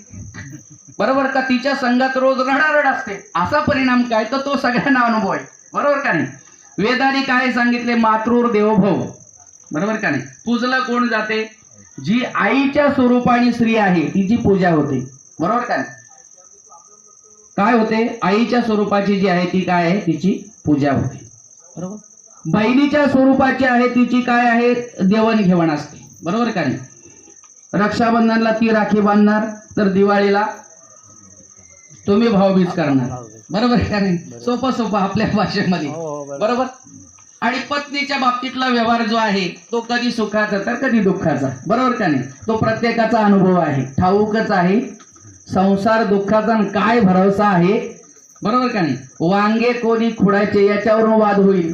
बरोबर का नाही? खुडलेले वांगे विकणार कोण? इथं पण प्रश्न आहे का नाही? जर वांगे एखादी बाई म्हणेल काय का वांगे मी लावली नाही, खुडली मी, पण तुला विकता येणार नाही, विकायला कोण पाहिजे?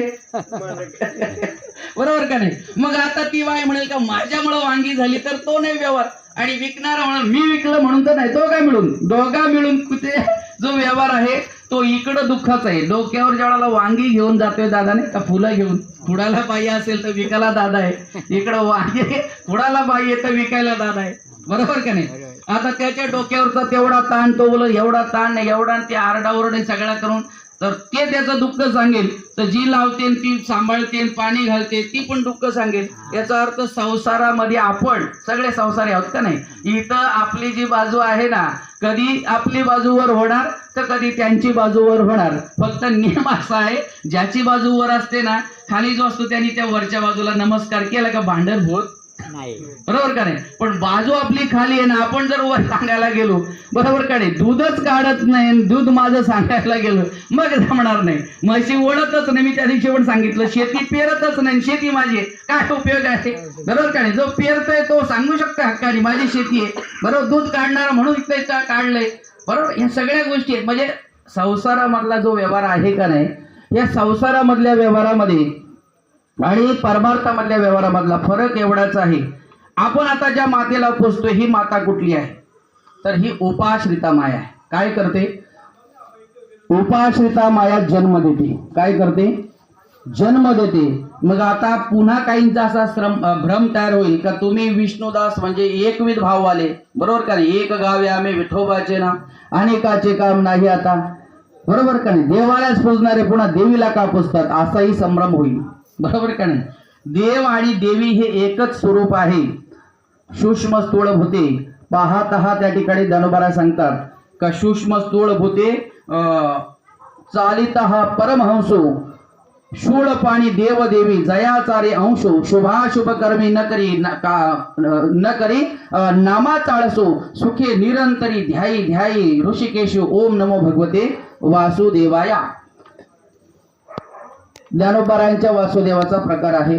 सगळेच वासुदेव पाठ पाहिजेत, मान हलवून जमणार नाही. आपण जर सुरुवात केली तर पाहिजे ती.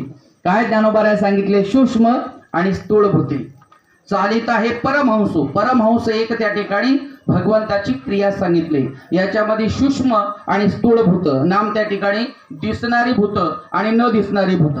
ही आहेत भूत, म्हणजे तुमच्या आमच्या मनात आहे तो भाग वेगळा. भूत कुठली, तर त्या ठिकाणी पृथ्वी असेल, आप असेल, जळ असेल, वायू असेल, आकाश असेल, हे पंचमहाभूत सांगितले. पृथ्वी, आपो, अनल हे सगळं सांगितलं. खम, मारुतम, एवच ही सगळी 5 भूत ही दिसणारी आहेत. पण न दिसणारी पण भूत आहेत का नाही? मन दिसतंय का? बुद्धी दिसते का? चित्त दिसते का? अहंकार दिसते का? ही सूक्ष्म आहेत ना, बरोबर. पण हे चालित हा परमहंस, त्या ठिकाणी या सगळ्यांचा संयोग परमहंस एक क्रिया आहे, बरोबर का नाही? आता गमतीने उदाहरण सांगते तुम्हाला. तुमच्या आमच्या शरीराला जाळते कोण? अग्नी, बरोबर का नाही? कोण जाळतंय? अग्नी. आणि तुमच्या आमच्या शरीराला जगवतंय कोण? कोण? अग्नीच. आश्चर्यवत पश्यती कच्चित येनम आचार्य वदती कच्चित अन्यम आचार्यवत शृणोती. असं त्या ठिकाणी गीत. काय आश्चर्य देवाचं, एवढं तर कळते का नाही? देव नाही म्हणणार नाही हे ठणकावून सांगू शकता का नाही आपण? बरोबर. शरीराला जाळते कोण? अग्नी. आणि तुमच्या आमच्या या शरीराला पोचतंय कोण? अग्नी. अहम वैश्वानरो भूत्वा प्राणिना देहमा आश्रितम प्राणापण समायुक्त पचामे अन्नम चतुर्विधम. 4 प्रकारची अन्न. आता तिकडे जात नाही. अन्न खाल्लेलं एवढं लक्षात ठेव. पचवतंय कोण? अग्नी. अग्नी मंद झाला का त्याला पुन्हा गरम करण्यासाठी औषधं घेतली जातात. अग्नी ज्याचा संपला त्यांनी झोपायचं, बाकी काय नाही, बरोबर. अग्नीचं स्वरूप घेऊन त्या ठिकाणी जगवतंय तोच कोण? अग्नी स्वरूप. आणि तेच सांगितले. कोणी सांगितले? भगवंतानी. अहम वैश्वानरो. वैश्वानर या शब्दाचा अर्थ अग्नी. अहम म्हणजे मी. अहम वैश्वानरो प्राणिना. प्राणिनाम याचा अर्थ या प्राण्याच्या. भूतानाम त्या ठिकाणी त्या प्राण्यांच्या या भूतमातामध्ये. प्राणिनाम देहमा आश्रितम. देहाच्या आश्रयाने काय करतो? प्राण अपान समायुक्त पचामी अन्नम चतुर्विधम. प्राण नाम श्वास घेणं, अपान नाम त्या ठिकाणी सोडणं, घेणं शोधणं. हा जो श्वास आहे ना, हे आपण म्हणतोय ना का ह्या ठिकाणी प्राण अपानाचे जे भाते आहे ना, ते जोपर्यंत आपले चालतात तेव्हा त्या भात्याची काय होते? आतमध्ये हवा लागले का तो अग्नी जो स्वरूपातला देव आहे तो जागृत होतो आणि खाल्लेलं पचवतो, बरोबर. मग एक त्या ठिकाणी सांगा, पचवणारा जगवणारा कोण आहे? अग्नीच आहे. आणि त्या ठिकाणी एक क्रिया काय? मारणारा पण कोण आहे? तोच आहे. जाळणारा शरीराला तोच आहे आणि जगवणारा तोच आहे. मग त्याच्याबद्दल तुम्ही आम्ही संशय घ्यायचा का? का संशय घेऊ नये? मारणारा म्हणून त्याचा द्वेष होतो, पण तारणारा म्हणून पूजन होते का? होत नाही. मरणे हे जी क्रिया आहे ना, ही प्रकृतीच्या अधीन असल्यामुळे ती होणं हे त्या ठिकाणी अनिवार्य आहे, होणार. त्याच्यामुळं देवावर कुठल्याही प्रकारे आपण म्हणतो मेला का माणूस म्हणतो आले देवाच्या मना ते कोणाचे चाले ना, असं म्हणतो. काही इलाज नाही आता देवाच्या मनात, बरोबर का? अरे देवाच्या मनात होता, आतापर्यंत चांगला जगवला ना, मग त्याचा उपकार तेव्हा का मानत नाही? आतापर्यंत त्यांनी चांगलं जगवलं आणि आता त्याला वाटलं का यापेक्षा चांगलं काहीतरी द्यायचं असेल म्हणून तो घेऊन जातोय.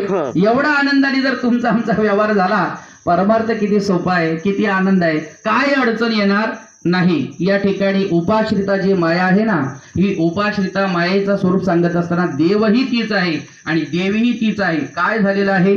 उपाश्रिता माया याचा अर्थ पती जन्मला माझे उदरी, मी झाले तयाची नवरी, पतिव्रता धर्म पाहावो माझा आणि सर्वापरी पती भोगी जे ओझा. ज्ञानदेव निरंजनी क्रीडा करी. ज्ञानोबारायांचं अभंग आहे. ज्ञानदेव म्हणतात का पती जन्मला माझे उदरी. आता हे व्यवहार जमेल का? काय सांगते ती बाई? पती माझ्या पोटातून जन्माला आला आणि तो जन्माला आल्यानंतर तोच माझा नवरा झाला. पती जन्माला माझे उदरी, मी झाले तयाची नवरी. पण असं असून सुद्धा काही धोका नाही. पतिव्रता धर्म पाहू माझा, मी पतिव्रता आहे, बरोबर. आणि सर्वापती पती भोगी जे ओझा, ही जी स्थिती आहे ना, ही उपाश्रिता मायेची. कशी तुम्हाला सांगतो पहा. ब्रह्मचळाच्या आधडा इथं त्या ठिकाणी उभी आलेले.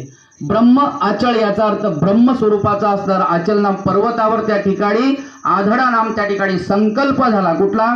एको अहम बहुश्याम प्रजयत. त्या ठिकाणी स्वतः वेदामध्ये भगवंतानी म्हटलं मी एक आहे, पण एक असणारा बहुश्याम बऱ्याच प्रकाराने होण्यासाठी काय झाला? या संकल्पाने थोडासा त्याला सन्निपात नाम ताप आला. काय का मला अनेक स्वरूपाने व्हायचंय. मग अनेक स्वरूपाने होत असताना त्याला पहिली क्रिया करावी लागली. ती पहिली क्रिया म्हणजे काय? तर जिची तुम्ही आम्ही पूजा करतो ना, अनादि निर्गुण प्रगटली भवानी ती जी आहे ना, आन आदी याचा अर्थ सगळ्यांच्या आधी ती प्रगट केली. कोणी? त्या असणाऱ्या निर्गुण स्वरूपाच्या असणाऱ्या त्या स्थितीमध्ये संकल्प तयार झाला आणि संकल्प तयार झाल्यानंतर तोच संकल्प मायेच्या स्वरूपाने समोर आला आणि मायेच्या स्वरूपाने समोर आल्यानंतर मग त्या ठिकाणी मग तो विष्णू असेल, मग त्या ठिकाणी शिव असेल, ब्रह्मा असेल, मायेच्या नंतर हे बाकीचे. तो वेगळा आहे का? अक्षर पुरुषाच्या पेक्षा जो उत्तम पुरुष तो अन्यम, परमात्मे तो उदावृत, जे निर्गुण स्वरूपाचा आहे ना ते तत्व या ठिकाणी सांगितलेलं नाही. पण तुम्ही आम्ही ज्या देवाला देवीला पुजतो ना यांचं स्वरूप एक आहे. पती जन्मला माझे उदरी, जे निर्गुण होतं ते सगुणाला येण्यासाठी पहिल्यांदा क्रिया काय करावी लागली तर त्याला तसं सगुण होता येत नाही. तर त्याला काय मायेचा आश्रय घ्यावा लागला ना, ह्या असणाऱ्या क्रियासूत्राचा आश्रय घ्यावा लागला. आणि ते क्रियासूत्र पहिलं निर्गुणातलं असणारं पहिलं क्रियासूत्र म्हणजे काय? अनादि निर्गुण प्रगटली भवानी. ही भवानी अनादि याचा अर्थ सगळ्यांच्या आधी, ब्रह्मदेवाच्या पण आधी आहे, शंकराच्या पण आधी आहे, विष्णूच्या पण आधी आहे ही, बरोबर. पण मग ती आल्यानंतर मग पुन्हा पती जन्माला तिच्या उदरी, इथून सगळी क्रिया झाली. मग त्या ठिकाणी पंचमहाभूत असतील, सप्तऋषी असेल, 4 मणू असतील, ही सगळी सृष्टीचा व्यापारच मठावर आल्यावर आपण कधीतरी सांगू. फक्त लक्षात ठेवा का इथून ही उपाश्रिता आहे, एक माया. हिने काय केले? ही आद्य माया आहे. हिच्यामुळं निर्गुण असणारा देव सगुण झालेला आहे. त्याच्यामुळं देवामध्ये आणि या असणाऱ्या मायेमध्ये माया तीची ब्रह्म, ब्रह्म तीची माया, अंग आणि छाया, जयापरी तोडिताना तुटे, सांडिता निराळी आणि लोटांगंतळी हरपत असे तुकोबाराय सांगतात. वेगळं नाही, देव देवी जयाचा रे अंश. याचा अर्थ जे कार्य देवीचं, आता मोहिनीचं रूप त्या ठिकाणी स्त्रीच्या माध्यमातून देवाने घेतलं, देवी झाला, बरोबर का नाही. त्या ठिकाणी पुन्हा क्षीरसागराच्या मंथनाच्या वेळेला, अमृताच्या वेळेला वाटे करताना तो जरी मोहिनी झाला असला तरी पुन्हा क्षीरसागरात जाऊन तो विष्णू झाला. ज्या कार्यासाठी ज्या ज्या रूपाची गरज आहे ते रूप त्या ठिकाणी घेतो. मग कधी देवीचं घेतो आणि कधी देवाचं घेतो. देवीचं आणि देवीचं ते एकच रूप आहे आणि त्या एक असणाऱ्या रूपालाच त्या ठिकाणी देव म्हणते का ती शास्त्राने सांगितलेली माया उपाश्रिता माया. याचा अर्थ तिचा अनुषंग घेऊन, संग घेऊन मी सुद्धा जन्माला येतो सगुण स्वरूपाने. त्या मायेचं स्वरूप, तिचं नाव काय आहे? उपाश्रिता. दुसरी सांगितले समाश्रिता, बहिणीची भूमिका, बरोबर का नाही. बहिणी काय असते?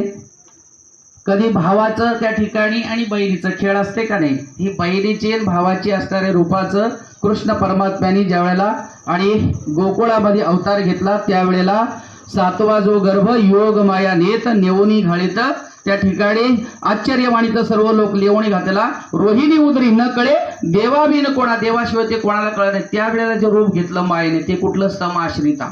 याचा अर्थ समान आहे, कुठल्याही प्रकारचं त्याच्यामध्ये त्याच्यामध्ये फरक नाही. मी आता नाथ महाराजांची तुम्हाला ओवी सांगतो, पहा. नाथ महाराजांनी त्या ओवीचं नाम मायेचं स्वरूप सांगत असताना सहज असं सांगितले, साखरे अंगे स्वादू की सुमणा माझी मकरंदू, तैसा शिव शक्ती संबंधू अनादि सिद्धू अतर्क्य. साखर आणि गोडी ही वेगवेगळी येते का? साखरेच्याच बरोबर काय आहे? गोडी आहे. आणि गोडीच्याच बरोबर काय आहे? साखर. असं वाटेल का थोडीशी आता गोडी बाजूला ठेवू आणि साखर बाजूला, जमेल का? बरं, फुल आणि फुलाचा मकरंद, फुलामधला मकरंद फुलाच्या सहित आहे का वेगळा आहे? साखरे अंगी स्वादू, बरं का. सुमणामध्ये मकरंदू, तैसा शिव शक्ती संबंधू अनादि सिद्धू अतर्के. आपण फोटो लावतोय का नाही? कुठला? पार्वती अर्धी आणि शंकर अर्धा, बरोबर का नाही? लावतोय का नाही असं अर्धा अर्ध दोघांचं जे आहे? तैसा शिव शक्ती संबंधू अनादि सिद्धू अतर्के. तोच पुरुष, तोच नारी, बरोबर का नाही? स्त्री ही तोच आणि पुरुषही तोच. स्त्री ही तोच आहे आणि पुरुषही तोच. याचा देवी तोच आहे आणि देवही कोण आहे? तोच आहे. ऐसी जी जगाची जनके म्हटलेलं आहे ज्ञानोबारायणी अमृतानुभवामध्ये. जी जगाची मुळके ते वंदिले म्या आणि त्या ठिकाणी देव देवी तिला मी वंदन करतो. याचा अर्थ स्वरूप पहा कसं आहे. जसं गोडी आणि साखर वेगळी करता येत नाही, मकरंद आणि फुल वेगळं करता येत नाही, तसं या ठिकाणी देवी आणि देव हे वेगळं करतात नाही. हे त्या ठिकाणी काय? ऐक्य स्वरूपाचं आहे आणि मग त्या ऐक्य स्वरूपामध्ये त्यांचं काम होतंय. मग आता या ठिकाणी ज्या श्लोकामध्ये उद्देश त्या ठिकाणी भगवंताने सांगितलंय काय करायचं आहे, पहिली उपाश्रिता माया ही काय त्रास देत नाही, ती देव आहे, बरोबर का नाही, तिचं पूजनच करायचंय. दुसरी समाश्रिता आहे, हिच्या अनुषंगाने आपलं काय करायचं आहे, भक्तीची गोडी काय करायची, तिथपर्यंत वाढवीत जायचे.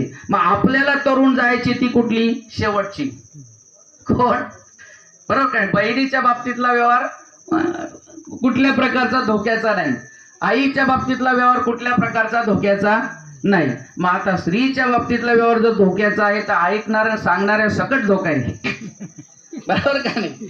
आता तर आपल्याला काय करायचंय, माया तर तरुण जायचं आहे. मग माया तरुण जाण्यासाठी जिची गरज आहे त्या आईची पूजा पाहिजे, बरोबर का नाही. तिला का तरुण जायचंय त्याचं स्वरूप तुकोबाराने सांगितलंय. पहा, तीही स्त्रीच आहे, कुठल्या प्रकारचं त्या ठिकाणी भेद नाही, पण व्यवहारामुळे काय झालेले, मळीन झालेलं आहे.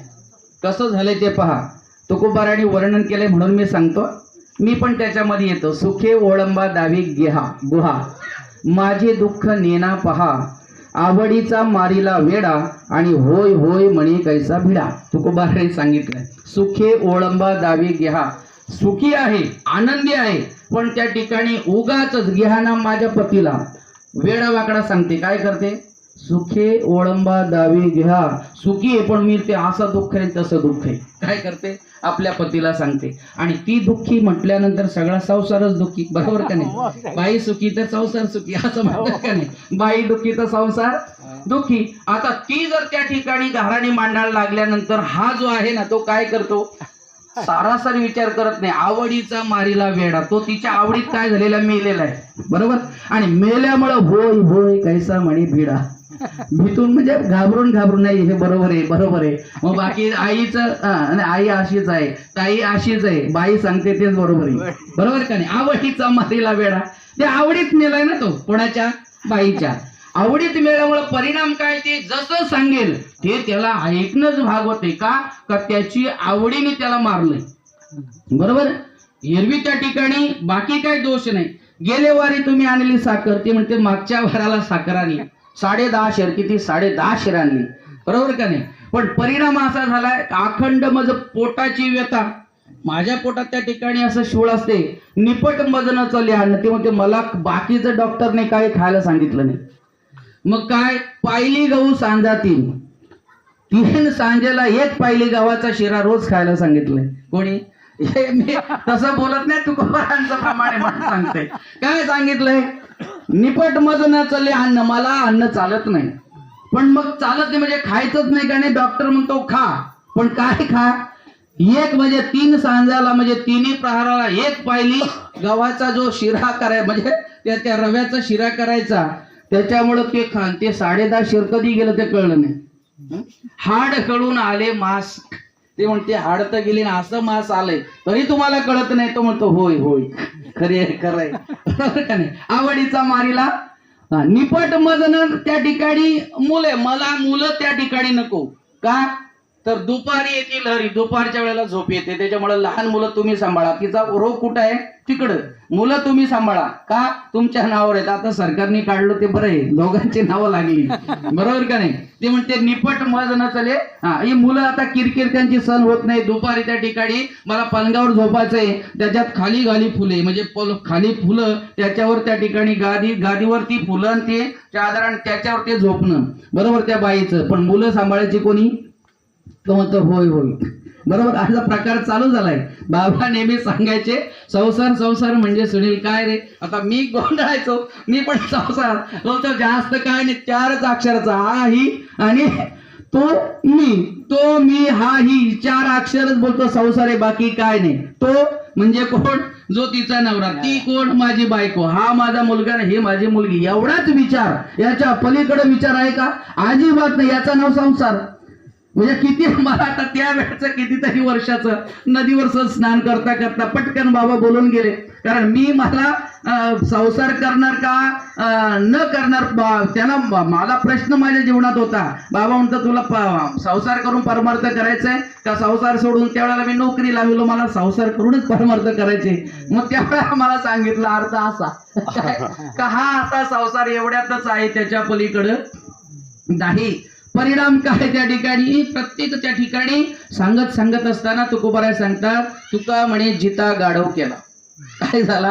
त्या बाईच्या विचारामुळं जो योग्य विचार असेल तर तो शिरोधारी आहे, स्वीकारला पाहिजे. पण जो त्या ठिकाणी पतनाला घेऊन जाणारा विचार आहे तो बाईने सांगितला पण नाही पाहिजे आणि पुरुषांनी ऐकला पण नाही पाहिजे. जो ऐकायचा विचार आहे तो ऐकला पाहिजे, त्याला सन्मान सुद्धा दिला पाहिजे. यत्र नारी पूजयन्ते, नारीचं पूजन झालं पाहिजे पण योग्य विचार पाहिजे. तुकोबाराय सांगतात असे जर विचार असेल, तुका म्हणे जिता गाढव केला, याचा अर्थ जिवंतपणे गाढव केला. आता जो जिवंतपणे गाढव झाला, तुकोबा म्हणतो मेल्यावर तोच झाला ना. जिवंतपणे जर आपण गाढव नाम त्या ठिकाणी अशा विचाराला प्राधान्य दिलं तर परिणाम काय होणार? मेल्यानंतर त्याच योनीला जाणार. याचा अर्थ तेवढे खालचे विचार तुमच्या जीवनात येणार, उद्धार होणार नाही. अशा विचाराच्या माध्यमातून जी अपाश्रिता माया आहे ती काय करते? तुम्हाला अडकवते. बरोबर का नाही? हा झाला तिथला एक विचार. तुकोबारायने सांगितले, तुम्ही आम्ही व्यवहार करताना मी स्पष्ट सांगत असतो, संसाराच्या बाबतीमध्ये तुकोबारायने सांगितले ही आंधळी दासी, न जाणे कधी सोडविशी. संसार कसा आहे तर त्या ठिकाणी तुकोबाराय सांगतात मी संसाराची आंधळी दासी. याचा अर्थ तुकोबाराय सांगतात या संसाराने मला आंधळी म्हणजे ते आंधण दिलं जाते ना पूर्वीच्या याच्यातून स्त्रियांच्या बरोबर सेवा करायला. त्या ठिकाणी राजे महाराजांचा काळ होता, त्यावेळेला त्या स्त्रियांच्या बरोबर म्हणजे राणीच्या बरोबर ती दासी पाठवली जायची. आता ती दासी पाठवल्यानंतर त्या दासीला कुठलं काही स्वातंत्र्य नाही, पण ज्या वेळेला राजाला त्या दासीचा भोग घ्यायचा असेल तर त्या ठिकाणी मनाई सुद्धा नाही. एवढा प्रकारचा काळ होता पूर्वीच्या, आपण महाभारतापासून सगळं पाहिलेलं आहे. तसं माझ्या जीवनात झाले. आंधळी दासी याचा अर्थ हा जीव त्या आंधळी दासी सारखा आहे. तुकोबाराय सांगतात तुम्ही आम्ही सगळे जीव आंधळी दासी सारखे. स्वातंत्र्य तर नाही पण भोग घ्यायचा त्यावेळेला तो संसार तुमचं आमचं सगळं आयुष्य मर्यादापासून विचारापासून शक्तीपासून सगळं काय करते? संपून टाकते. न जाणे कधी सोडविशी. याचा अर्थ का ह्या विचाराच्या माध्यमातून तुमचं आमचं जीवन जगणं म्हणजे ही कोण आहे? अपाश्रिता माया आहे आणि हीच माया आपल्याला तरुण जायची आहे. मग ह्या मायेतून तरुण जाण्यासाठी काय केलं पाहिजे? तर सगळ्या प्रकारचे उपाय जरी तुम्ही आम्ही केलं तर ह्या मायेतून तरुण जाता येत नाही असं ज्ञानोबाराय सांगितलं. येत जो की जे उपाय तो होय आपा हे ऐसा जाणी. मी नेहमी उदाहरण सांगते, चिखलामध्ये जर आपण योग्य त्या ठिकाणी रुतलो, बरोबर, चिखलामध्ये रुतलेल्या माणसाने स्थिर राहिलं तर काही वेळ तरी जगेल, बरोबर. हालचाल केलं तर काय होईल? चिखलात रुतलेला अखंड चिखलामध्ये जो रुतलाय तो जेवढी हालचाल करेल तेवढा काय होईल? खालीच जाईल, बरोबर. चिखलात रुतलेला जर स्थिर राहिला काही काळाने तरी तो जिवंत राहील. तसं तुम्ही आम्ही सगळे काय आहेत? चिखलात रुतलेले आहेत आणि तिथून आपण काय करतो? तो उपाय करतोय निघून जाण्याचा. पण जेवढा उपाय करतो त्या चिखलातून बाहेर येतात तेवढा अपाय होतो. ऐक, तेवढाच अपाय होतोय. जेवढा बाहेर निघायचा प्रयत्न करणार तेवढा अपाय. चिखलातून गुंतलेला काय रुतलेला जो आहे तो बाहेर निघण्याच्या प्रयासाने जेवढे प्रयास करील ते सगळे प्रयास कसे आहेत? खोटे आहेत. याचा अर्थ त्याला नाशालाच कारणीभूत आहे. तसं तुम्ही आम्ही काय केले? एक स्वयंबुद्धीच्या बाई. ही माया तरुण जाण्यासाठी एकाने काय केलं? स्वतःच्या बुद्धीनेच, गुरु नको, शास्त्र नको, आपमती पीछे डूब गई दुनिया. काय तर माझ्याच बुद्धीने मी या मायेतून तरुण जाईल. ते सहज त्या ठिकाणी ज्ञानोबाने सांगितले एक स्वयंबुद्धीच्या आणि बाही रिघाले त्याची शुद्धीच नाही. याचा अर्थ स्वतःच्या बुद्धीने ही संसारूपी नाम त्या ठिकाणी अपाश्रिता माया तरुण जाईल. असा ज्यांनी चंग बांधला ते कुठे गटांगळ्या खालून गेलेत अजून त्यांचा पत्ता नाही. याचा अर्थ स्वतःच्या बुद्धीने हा संसार ही माया तरुण जाता येत नाही. एक जाणीवीच्या डोई सगर्वे चिघळाले. बाकी थोडे शास्त्र अध्ययन करून त्यांना वाटते की शास्त्र अध्ययन करेल आणि मी या मायेतून तरुण जाईल. तर त्याला जाणीव त्या ठिकाणी जाणव जातात. जाणीव कधी फाटा. निळोबाराय सांगतात जाणायला गेलं तर जाणीव मला काहीतरी येते, मला काहीतरी येते. या जाणीवेतून तिथंच अडकलं. याचा अर्थ ते जाणीववाले पण ही माया तरुण जाऊ शकत नाही. सहज अनेकाने सांगितले एक वेदत्रयाची सांगडी. काहींनी वेदाच्या असणाऱ्या म्हणजे 3 वेदाची सांगडी केली. तिच्या याच्यातून तरुण जाय. सांगडी म्हणजे आपली काय आपण म्हणतो तो नदीच्या याच्यावर आपली सांगड टाकता होडी, बरोबर काय? नाव किंवा आपला तो ताफा आपण म्हणतो ताफा तो ती करून ते वेदाच्या आधाराने जाण्याचा प्रयत्न केला किंवा माया करण्याचा प्रयत्न केला. ते त्या ठिकाणी सहज सांगितले ते मदनाची डोही त्या ठिकाणी ते मदन रूपी माशाने काय करून टाकले, गिळून टाकले. याचा अर्थ त्यानेही त्या ठिकाणी होत नाही.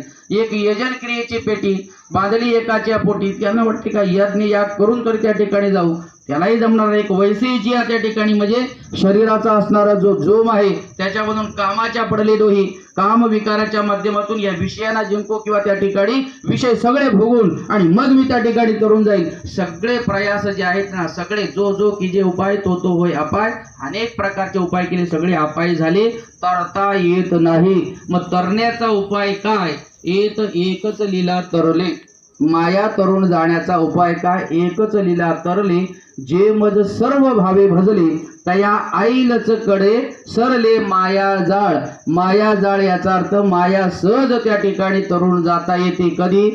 सर्व भावे मज भजले. सर्व भावे याचा अर्थ प्रेमानेच, भगवंताच्या प्रेमाने भावानेच आम्हाला या असणाऱ्या भवसागरातून तरुण जाता येईल, अन्यथा जाता येणार नाही. आम्हाला असं वाटतंय भाव जो आहे का नाही, तो भावच आम्हाला काय आहे, कारणीभूत आहे. पण तो कसा असावा? तो भाव जो आहे ना, अनन्य भाव सांगितलेला आहे, अन्य नाही. आमचा भाव काय होतो? प्रत्येक वेळेला बदलतो. आणि बदलता जो भाव आहे ना, बरोबर का नाही, तो तेजीमध्ये आणतो ना, बरोबर का नाही. मला वाटतं 50 रुपये भेंडी होती तेव्हा बरीच लोक बरोबर एकदम त्याचं हे करीत होतं. आता याच्यामध्ये वांगीचा भाव उतरला, मंदी आली तर त्या ठिकाणी पुन्हा भाव कमी झाला, तर प्रेम कमी झालं. भाव जसा बाजार वाढला का पुन्हा वाढते. ही तेजेमंदीचा असणारा भाव आपल्याला अनन्य, याचा अर्थ मरे प्रेम, मेलं तरी कुठल्या प्रकारे त्याच्यामध्ये बदल नाही. पहा, महाभारतातलं एक उदाहरण सांगू आणि मग आपण थांबू. किती वाजले?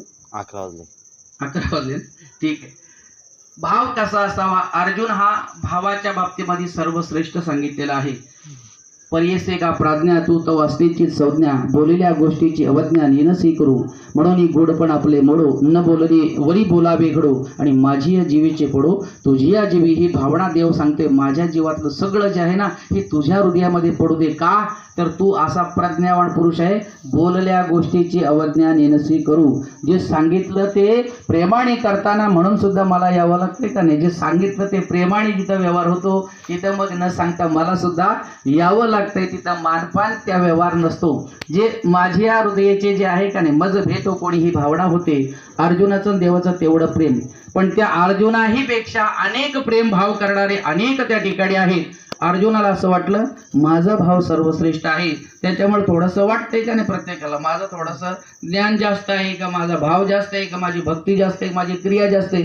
या माझ्या जास्तपणामुळे आपल्याला काय होतंय? थोडा जास्त रोग होतोय, बरोबर का नाही? फायदा व्हायच्या ऐवजी जास्तच रोग होतोय. आणि रोग जास्त झाला का तो बाधकच आहे, बरोबर. अति सर्वत्र वर्ज्यते, शास्त्र सांगते. जेवढा अति ते वर्ज्य केलं पाहिजे, मापात राहिलं पाहिजे. अर्जुनांच्या बाबतीमध्ये असं झालं, ज्या वेळेला सगळं युद्ध जिंकलं अर्जुन आणि संपूर्ण पांडव विजय झाले.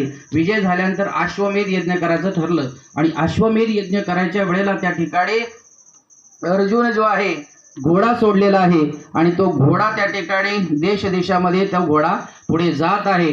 जात असताना ज्या घोड्याला जर कोणी अडवलं तर त्याबद्दल या ठिकाणी नियम असा असायचा का त्या ज्याने अडवलाय त्याच्याशी युद्ध करायचं, त्याला जिंकायचं आणि मग आपला घोडा पुढं घेऊन जायचा. अन्यथा त्याने जर आपल्याला जिंकलं तर आपलं मांडलिकत्व आपण त्याचं स्वीकारायचं, आणि त्याला जर आपण जिंकलं तर तो आपला मांडलिकाचा अर्थ करभार आपल्याला त्याचा. अशी पूर्वीची असणारी राजांची पद्धती त्या ठिकाणी. आता अर्जुन म्हटल्यानंतर अर्जुनाच्या बाबतीमध्ये जसं नाव ऐकल्याबरोबर सगळेच राजे महाराजे घाबरायचे का अर्जुन आहे का, ज्याने म्हणजे त्रैलोक्यामध्ये अर्जुनासारखा धनुधर कोणी नाही, एवढा विजय पांडवांच्या बाबतीमधला याचा कोणीच नाही. नाव ऐकूनच लोक म्हणजे ते महाराजे राजे यायचे, नमस्कार करायचे, करभार द्यायचे, आम्ही मांडलिक. पण जाता जाता एक अशी नगरी लागली, मयध्वज नावाचा जो राजा आहे, त्या मयूरध्वज नावाच्या, आणि त्या राज्यामध्ये त्याचा ताम्रध्वज नावाचा जो मुलगा आहे ना, आणि त्या मयूरध्वज राजाने सुद्धा यज्ञ करायला त्या ठिकाणी काय केली होती, सुरुवात केली होती. त्याचाही अश्वमेध यज्ञ चालू होता, याचाही अश्वमेध चालू होता. हा जसा घोडा गेला तसा त्या ठिकाणी त्याच्या पोराने जो ताम्रध्वज आहे त्यांनी पकडला. आता पकडल्यानंतर अर्जुनाचा घोडा पकडला. आता अर्जुन आहे तो बरोबर काय सर्वश्रेष्ठ धनुधर पकडल्याबरोबर अनेक जे सगळे जी असणारे सुरुवातीला अर्जुन गेला नाही पण जे त्याचे काय म्हणतो आपण ते नातू असतील पुतणे असतील म्हणजे नातू पंतू पुतणे हे जे आहेत ना हे सगळे पुढे युद्धाला गेले. कर्णाचा मुलगा सुद्धा यांच्या जोडीला त्यावेळेला होता. हे सगळेचे सगळे आहे ना ही सगळी त्या ठिकाणी असल्यामुळे सगळे विचार करतात या ठिकाणी का आता काय करायचं. घोडा तर धरलेला आहे पण सगळ्यांना जिंकलं त्यांनी. कोणी त्या ताम्रध्वजाने सगळ्यांना जिंकलं. आता सगळ्याला जिंकल्यानंतर शेवटी अर्जुन गेला. आता अर्जुन गेल्यानंतर अर्जुनाला पण त्या ठिकाणी हरवलं. अर्जुनाला पण काय चालत नाही. शेवटी आता हैराण झाला अर्जुन करायचं काय. पण तो जाता जाता तो ताम्रध्वज जो मयूरध्वजाचा मुलगा होता ताम्रध्वज तो म्हणतो अरे तू ज्याच्यामुळं मोठा आहेस ना तो तुझ्या जोडीला असल्याशिवाय तुझं काही शूरपण नाही काय नाही. आणि त्याला फक्त तो देवच आणायचा होता त्याच्यासाठी त्याने घोडा धरला होता. बाकी दुसरं काय उद्दिष्ट नव्हता. तसा काय देव येणार नाही. मग काही वेळेला आपण म्हणतो ना काय कुठंतरी बटन दाबलं का कुठंतरी प्रकाश पडतोय. काही वेळेला बटन दाबायला लागतात. तसं त्या ठिकाणी त्या ताम्रध्वजाने काय केलं अर्जुनाचा घोडा पकडून त्याला परास्त केलं. म्हणतो तू ज्याच्यामुळे तुझ्या पुढे जो रथावर बसायचा ना त्याला घेऊन ये त्याच्याशिवाय तुझं काय निपात लागणार नाही. त्यावेळेला अर्जुनाने देवाचा धावा केला. आता देवाचा धावा केल्यानंतर तैसा हृदयामध्ये रामो असता सर्व सुखाचा काम. तो काय कळावी तयासी कळे अंतरीचे कारण तो साची साचांगे. तो काय लांब असतो असं नाही. लगेच त्या ठिकाणी देवाला आल्यानंतर देव म्हणतो काय झालं. तो काय झालं काय नाही आपण अश्वमेध यज्ञ करायला सुरुवात केली पण आपला अश्वाचा घोडा या ठिकाणी मयध्वज राजाचा मुलगा जो ताम्रध्वज आहे याने काय केलेला आहे अडवून धरलेला आहे. तो कितीही प्रयास केला तरी आटोप्यात येत नाही. देव म्हणतो तो आटोप्यात येईल पण त्याला एकच क्रिया आहे. जो एक पत्नी व्रताचा असेल त्या धनुर्धराच्या बाणातच तो ऐकला जाईल. अन्यथा आता अर्जुन म्हणतो एक पत्नी व्रताचं तर मी तर 3-4 अर्जुन जिथं जिथं झाला त्याच्यात 3-4 स्वर्गात गेला तिकडं झाला इकडं याच्यातून झाला बरोबर का नाही. पाताळ कन्या सुद्धा आली बऱ्याच साऱ्या अर्जुनाच्या बाबतीमध्ये जिथे जिथे गेला पूर्वीच्या राजांचं. देव म्हणतो तुझ्या 3-4 माझ्या 16,000 करायचं काय. परिणाम असा आहे दोघं म्हणतो एकदा प्रयत्न तर करू. देव आणि अर्जुन दोघे युद्धाला गेल्यानंतर त्या ताम्रध्वजाने फक्त बाणाचा असणारा वेग सोडला. वेगातून जी हवा सोडली नाम त्या ठिकाणी असा वायू तयार झाला. त्या वायूचा परिणाम असाला देवासकट अर्जुनाचा रथ असा बऱ्याच अंतरापर्यंत आकाशामध्ये भिरकवत ठेवला. आणि बराच भिरकवल्यानंतर आता फिरता फिरता कसं तरी त्या ठिकाणी रथ सावरला कोणी देवानी. आणि बऱ्याच लांब जाऊन दोघे विचार करतात आता माझ्या सकट जर उडवलाय तर आता करायचं काय. आता काय करणार. जर माझ्या सकट उडवला तर आता पर्यायच नाही. देव म्हणतो आता माझी पण बुद्धी चालत नाही तुझा तर नाही. तो मारेल किंवा तो जिंकला जाईल एक पत्नी व्रतानी ते माझ्याकडं पण नाही तुझ्याकडं पण नाही. करायचं काय. म्हणजे आपल्याला तो ऐकत नाही. देव म्हणतो आता एक आयडिया करतो आता तसा काय जिंकणार नाही. देवाला हे नाटक करायचं होतं का तुझ्याही पेक्षा माझ्यावर प्रेम करणारे अजून किती भक्त आहेत हे त्या ठिकाणी दाखवायचा भाव कसा असतो तो देवाला दाखवायचा होता. तर म्हणतो आता एक काम कर हे सगळं सैन्य एक बाजूला राहू दे घोडा धरलाय तर धरू दे. आता एक काम कर आपण दोघे ब्राह्मण होऊ. काय करायचं त्याचा यज्ञ चालू आहे. मी ब्राह्मण होतो तू माझा बटूक म्हणजे सेवेदारी हो. मोठा ब्राह्मण लगेच त्या ठिकाणी धोतर पाहिजे ते सगळं बरोबर पंचाविंच्या सगळा आणि झाला ब्राह्मण कोण देव.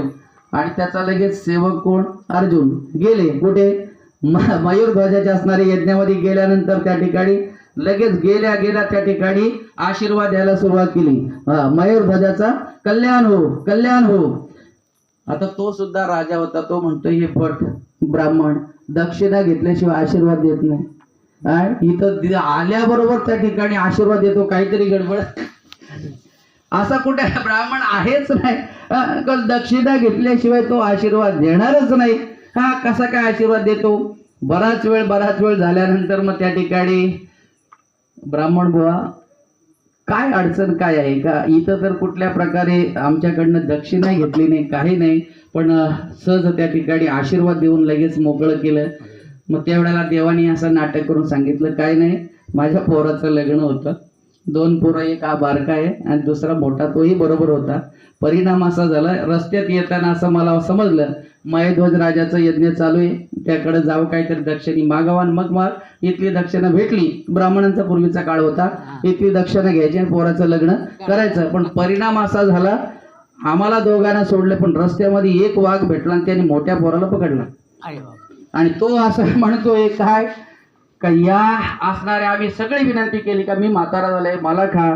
तो बोलतो नाही, म्हाताऱ्यात काय खासारखे, त्याला म्हणून खातच नाही, ज्याला पकडलंय त्यालाच खाईल. बारका आहे तो बोलतो त्याचा अजून वय नाही, त्याच्यामुळे त्यालाही खाता येत नाही आणि त्याला काय सोडत नाही. मी विनंती त्याला केली, काय विनंती केली का बघ, जर हा माझा मुलगा आहे जो पकडलेला आहे, याच्या वजना एवढं जर मांस दिलं बरोबर तर तू सोडशील. तर बोलतो सोडील. आता हे मांस त्या ठिकाणी माझ्या मुलाच्या वजना एवढं मांस किंवा त्या ठिकाणी कोण देईल, देणार नाही. त्याच्यामुळं आता देव रडायला लागला. आता देव रडा म्हणजे देवच तो चतुर राहतो शिरोमणी. आता माझा मुलगा काही वाचत नाही आणि आता ब्राह्मण आहे आणि इथं मयध्वज राजाला ब्राह्मण घरातून गेला आणि तोही दक्षिणा न घेता, तर मग राजाचं सत्व जाईल. हे सगळं आणि एकतर यज्ञ चालू आहे, असं बराच त्या ठिकाणी उठाठेव चालू झाली. त्यावेळेला मयध्वज राजा म्हणतो, जर त्या ठिकाणी माझं शरीर देऊन जर त्या ठिकाणी तो मुलगा वाचत असेल तर मी माझं शरीर द्यायला तयार आहे. राजा म्हणतो सगळं शरीर देऊ नको. कोण? हा ब्राह्मण म्हणजे कृष्ण भगवंता. अर्ध शरीर दे. किती? अर्ध शरीर दे, म्हणजे अर्ध यज्ञाला राहू दे, अर्ध मी त्या ठिकाणी त्या वाघाला घेऊन जातो आणि देतो. अर्ध शरीर त्या ठिकाणी दे, पण ते देत असताना ते दान कसं असावं याचं मर्म त्या ठिकाणी देवाने सांगितले. तुझं अर्ध शरीर उभं कापायचं, म्हणजे इथून मधून नाकापासून एक उजवा भाग वेगळा, डावा भाग वेगळा कापायचं. कोणी एक बाजूला करवत तुझ्या पत्नीने धरायचं आणि एक बाजूचं करवत पोराने धरायचं. आपलं पण कापाकापी इथंच चालू आहे, दुसरी कोण कापत, बरोबर का नाही? इथंच कापलं जात आहे, उभं आडवं घरचेच कापतात, बाकी काय नाही.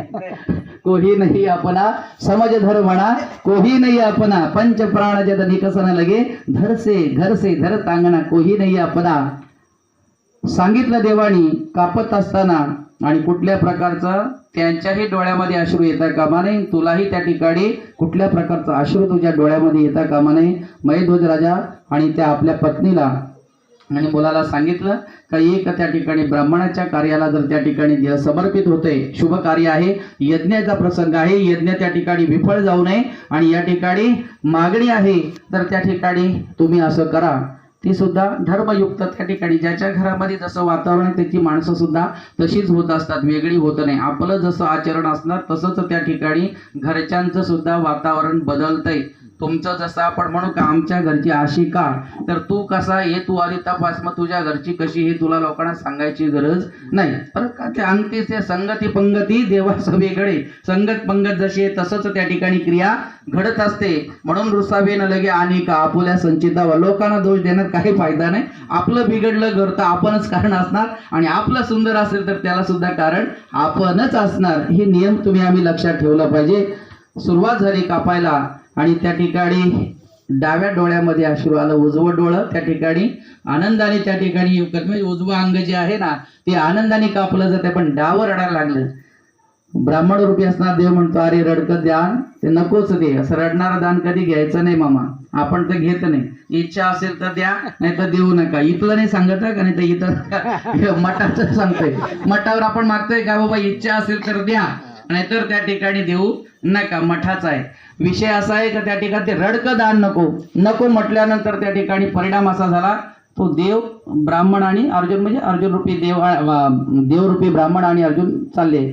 मग त्या ठिकाणी पुन्हा असं सांगितलं गेलं का हातामध्ये कलम आणला, पेन आणला आणि राजाने लिहून सांगितलं अरे हा जो माझा उजवा अंग आहे ना तो कुठंतरी ब्राह्मणाच्या आणि सेवेला उपयोगी होते, पण डावं अंग त्या ठिकाणी काय पाप केलं का ते सेवेला उपयोगी येत नाही म्हणून रडते. मला त्या शरीर जायचं दुःख नाही. मग त्यावेळेला पुन्हा तो देवरूपी असणारा ब्राह्मण आतमध्ये फिरला, मंडपात गेला, पुन्हा देवाने आपलं स्वरूप दाखवलं. दाखवल्यानंतर त्या ठिकाणी सगळा जो आता तो देवच आहे, सगळं ते कापण्याची क्रिया वगैरे सगळी जिथल्या तिथं थांबली. देवाने सांगितलं तुला आता यज्ञ करायची गरज नाही, मी प्रत्यक्षात त्या ठिकाणी आता तुला भेटलेला आहे. सगळी क्रिया पूजा ध्यान जप त्याशी नाही. नाथबारा सांग वैकुंठी कैलासी तीर्थक्षेत्री देव तया बिन ठावरिता कुठे. सगळा जो आहे ना आत बाहेर तोच भरला. आता देव शोधायची गरज लागणार नाही. आणि मग त्या ठिकाणी अर्जुनाला सांगितलं, अर्जुना पहा तुला असं वाटत होतं माझा भाव असा आहे का मी स्मरण केल्याबरोबर त्या ठिकाणी देव त्या ठिकाणी सहज आणि समोर उभा राहते. पण असेही भक्त आहे, तोच मयध्वज राजा आहे ना, तोच नंतर ध्रुव होते, तोच प्रल्हाद होते, तोच अंगद होते, तोच ज्ञानोबा त्या ठिकाणी नामदेव राहते, तोच तुकोबा होते. या सगळ्या परंपरा तिथून आलेल्या आहेत. मला सांगायचं आहे का जन्मी आम्ही बहुपुण्य केले, त्या ठिकाणी जन्मोजन्मी आम्ही बहुपुण्य केले. तेव्हा या लादले विठोबाचे चरण किंवा त्या ठिकाणी विठोबाचं सुख किंवा बहुता जन्मी हेच करीत आलो आम्ही भवताप श्रमी दुःखे पिडले निवोत्या. या ठिकाणी अरे नाही झालो कधी एका वेगळे. तुकोबाराय सांगतात देवापासून कधी वेगळेच झाले नाही. मला फक्त सांगायचं आहे का देहावर सुद्धा उदार होऊन देवाच्या बद्दलचा असणारा यत्किंचित विश्वास बाजूला न जाणं, याचा अर्थ काय अनन्य भाव आहे, अन्य भाव नाही.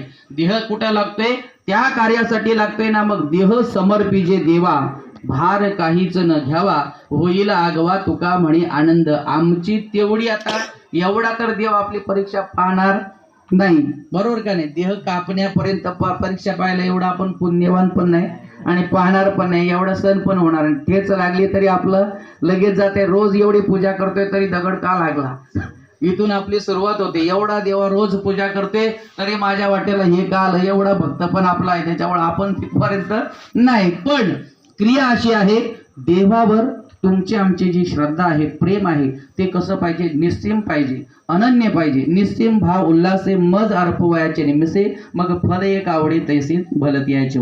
मग त्या देवाला फळ द्या तरी आवडेल, फुल द्या तरी आवडेल, तेवढं नाही त्या ठिकाणी पान द्या तरी आवडेल. पान त्या ठिकाणी ताजं नसलं, सुकलेलं असलं तरी चालेल. पाणी जोडा हात, पान पण नसलं, पाणी पण नसलं तरी तुकोबाराय सांगतात पाणी जोडा हात. पाणी नसलं तर हात तर जोडता येतील ना. किती सोपी परमार्थाची सुभा हे सांगितलं त्या ठिकाणी. पाणी जोडा हात म्हणावे पतित वेळोवेळा, हे देवा आता माझ्याकडे तुला द्यायला काय नाही, मी पतित आहे, पण मी मात्र आता तुला पूर्ण अंगाने काय झालेला आहे, शरण आलेला आहे. माझा सर्व भार जो आहे ना, मग चांगला असेल वाईट असेल, हे तुझ्या चरणी काय आहे समर्पित करतो. हा देह समर्पिजे देवा भार काहीच न घ्यावा होईल आगवा तुका म्हणे आनंदे. देवाच्या बाबतीमधला तोच विषय आहे, मायेच्या बाबतीमधला तोच विषय. स्वतः भगवंतांनी सांगतात माया माया म्हणजे दुसरं तिसरं काय नाही. काय आहे माया म्हणजे दुसरं तिसरं काही नाही. स्वतःच भगवंतांनी सांगितले माया ही स्वरूप माझे त्या ठिकाणी. आणि हरीची माया हरिभक्त सुखे तरती.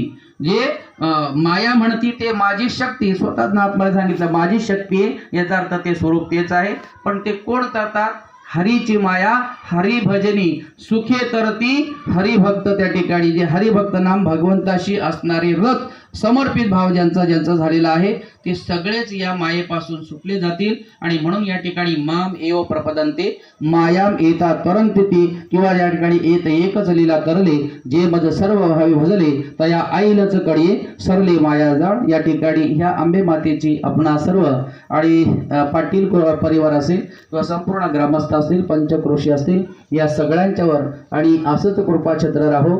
आणि मायेबद्दलचं नाम मातेबद्दलचं असणारं प्रेम दिवसेंदिवस आपलं वृद्धिगत व्हावं. आणि मायेची ही कृपा, नामदेवीची ही कृपा आपल्या सर्वांच्यावर अबाधित आतापर्यंत आहे, याही पुढे राहू असं मातेच्या चरणी आपण प्रार्थना करू.